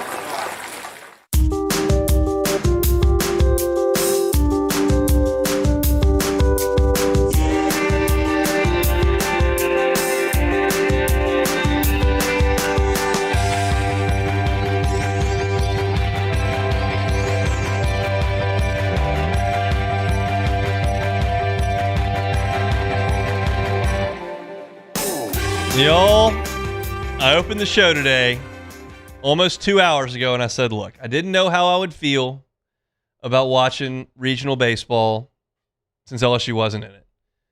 And I wanted to just see. It came in with an open mind. This is awesome. I'm so in. My heart is not broken. I'm watching. The baseball right now is off the charts. East Carolina and Tennessee are in, I think, the 13th, 14th, 15th inning up there. I can't even see that far, but I know it's 2-2. 13th. It's the 13th inning. It's been an incredible game. Florida was winning 4-0 in the 8th, gave up a grand slam, and then a 2-run shot to Ryder to go down 6-4. They just hit a solo shot, so now it's 6-5 Ryder in the bottom of the 8th inning in Gainesville. So Florida's got to score to stay in this thing. I'm watching Little Rock dump 4 in the 9th inning on Southern Miss to take the lead. Angel Cano just struck out. I know y'all remember him quite well. So that's game's off its rocker. Auburn got down 10-0 to Milwaukee. They're down 6 in the top of the 7th inning. They've resumed that already. We've already seen an incredible game between Kentucky and Wake. Wake hit a game-tying home run in the 9th, but Kentucky came back and won in extra innings to beat Wake Forest, so they'll likely play West Virginia tomorrow. Like, the baseball is just incredible right now. Mississippi State's in control. They're up 4-0 over Lipscomb right now. But USC Upstate leads Oklahoma State 6-4. Texas has unloaded on Holy Cross. It is 16-0. They got 16 runs on 17 hits in that game. Not to be outdone, Georgia Tech won earlier today. They threw a little 22 spot on Illinois Chicago. What? Won that one 22-5. What? So it's been an incredible day of baseball. Right now, Tennessee's up against it. It's the top of the 13th. Runner on second, nobody out there against the Vols for East Carolina. So it's awesome. I'm going to watch a ton of it this weekend. I'm so bummed that LSU's not in it, but it's not one of those years where I just can't watch. I'm locked in because we've been out of this thing since like May 1st. So I'm in. It's awesome. I hope all the SEC teams get their butts kicked. Let's move on to Take It or Leave It. Take it or leave it. Take it or leave it. Today's hottest stories in sports, news, and sometimes even Hunt's life. The question is, will he take them or leave them? All right, so Turkish tennis player, give me a second, Zeynep Sunes had to retire from a women's double match at the French Open on Friday after tripping heavily over a small advertising board near the back of the court as she chased down a ball during her spot. So is this too many advertisements in sports now? Take it or leave it. I will take it. I don't need to have tennis players run into things, but I will one-up you on that. I forgot to put this in Take It or Leave It earlier this week. All right. Top prospect for some organization, not the top, but one of their better prospects. Okay, in the farm system. Don't know who he is. Don't know what team it is. He was running in to score, and the bat dog ran out because it's a minor league. You got a dog that goes and gets the bat. And he tried to avoid the bat dog and hurt himself. What? So he got injured. He's on the DL. Wait. So he like tore his knee up from I don't think he tore his ACL, but like Oh. he tweaked something and can't play for a couple weeks. For dodging a dog. From dodging a dog. I'm cutting you. The bat dog. You're getting demoted. You're getting The cut. bat dog has been suspended. What? The dog got suspended? The dog can't have a dog out there running around with him. Man. The prospects are trying to score runs, and the dog got in the way. Okay, look, the dog might have been a bad boy for this one instance, but if you're tearing your knee up dodging a dog, you can't play. You are not a professional. I'm team dog on this one. Come on, man. I would be beside myself if young Chris Bryant has tried to avoid a dog on free beer night at the AA game. Come on, man. All right, Dollar dogs. Yeah, dollar dogs. At the Montgomery Biscuits game, the trash possums. What is the Montgomery Biscuits? Yeah, the Montgomery Biscuits. All right, so federal prosecutors allege Terry Rozier agreed to a $100,000 bribe in order to manipulate his performance in the NBA game as a part of a gambling scheme and filed 2 new charges against him today. So a $100,000 bet on a $96 million contract. Take it or leave it. I was Googling it right then. Yep. Terry Rozier career earnings $135 million in his first 9 years, and he wants $100K. Yep. That, my friends, is very stupid. Leave it alone. Very, very stupid. I can't believe it. So when I saw this, and I did the same thing you did and Google how much he was or how much his contract was, and I saw $96 million. One was like, who was giving Terry Rozier $96 million? And 2, the Hornets. Yeah, but no, it was the Heat. It was the Heat. But the Hornets gave him a fat one too. But it's like a $100,000 bet, and you're on a $96 million contract. I just cannot believe it. Jimmy Ott would literally lose his mind if he ever did Squeeze that. bunt, ECU, run across, falls down 1. Oh, you're tapped in all day. So New York Knicks center Mitchell Robinson reportedly is going to play Game 1 in the NBA Finals after undergoing a surgery on his broken right pinky finger. Shams Charania reported that head coach Mike Brown said Robinson didn't break his finger in a game or at practice, and further details were not made available. So it was a dog. So randomly breaking your finger before the NBA Finals, take it or leave it. I'm going to leave that. Leave it alone. Look, the injuries. The Cubs had a pitcher go on the aisle because he picked up his kid wrong. Yeah, I remember you got told me hurt. that. Matthew What? Boyd, these guys just keep getting hurt. Be durable. Get out there and play. Avoid the dogs. No, man. Stop picking your kids up. No, this dog story, I'm still on that. If you said Chris Bryant, one thing Chris Bryant wouldn't have done was tear his leg up from dodging a dog. That's why he became Chris Bryant. Now his back screwed up, but that's a different story. Yeah, hey, he didn't tear his back up from a dog, but that's ridiculous. This dog, we need to have justice for this dog, man. Suspend it, you know what? That's it for taking lead. I'm upset about it. All right. Florida takes the lead back over Ryder after Ryder hit 2 home runs in the 8th, take a 6-4 lead. Florida scored 3 in the bottom of the 8th. They are now in the lead 7-6. As I mentioned, ECU takes a 1-run lead over Tennessee, at least as they head to the bottom half of that inning. Vols will have to score again. Tennessee hit a home run with 2 out and nobody on to tie the game in the 9th inning, which was sick. and Little Rock's trying to finish the deal against Southern Miss. They've got a 3-run lead. There's a double play ball. Can the Trojans turn it? They can. Southern Miss into the losers bracket there at the Pete. Y'all, Little Rock Trojans are for real. Chris Curry, their head coach, is going to get some phone calls coming up in the next couple of weeks. They took LSU, who won the national championship, to the brink of the regional last year, and they have just knocked off 1 seed Southern Miss in Hattiesburg with a dramatic and really well-played game. This baseball has been fantastic. I can't wait to get home and watch a little bit of it. Probably have to wait, quite honestly, until after 7:45 when Blippy or Bluey or Danny Go comes off my TV, which is just – Danny Go's a new one. It's not doing it for me, but the Myers man is all about it. But I will get some college baseball in my system this evening and certainly tomorrow and Sunday into Monday as well. Hope you do too. Appreciate y'all hanging out with us here on a Friday. Brought to you by Cork's Cajun Fried Fish and Shrimp. They love to do catering, and they got phenomenal food. Their jumbo Gulf shrimp are fantastic. The crispy catfish is super good as well. Those shoestring fries, honey butter rolls, beignet bites. Got the tackle box for the kid and the big catering platters. Check out the menu, corksfishandshrimp.com. They're on Government between Foster and Jefferson. It is Corks. Missing the show today, Matthew Paris talking Saints OTAs. That's at Hunt on Saints. Also had Preston Guy talking LSU recruiting. Big weekend for the Tigers with a bunch of 5-stars on campus. We talked about that. You can find it at Hunt on LSU. We'll be writing all weekend long at LouisianaSports.net, and we'll be back on Monday. Matt's going to drive you home next on AFR. We'll see you at 1 o'clock Monday for edition of the Hunt Palmer Show.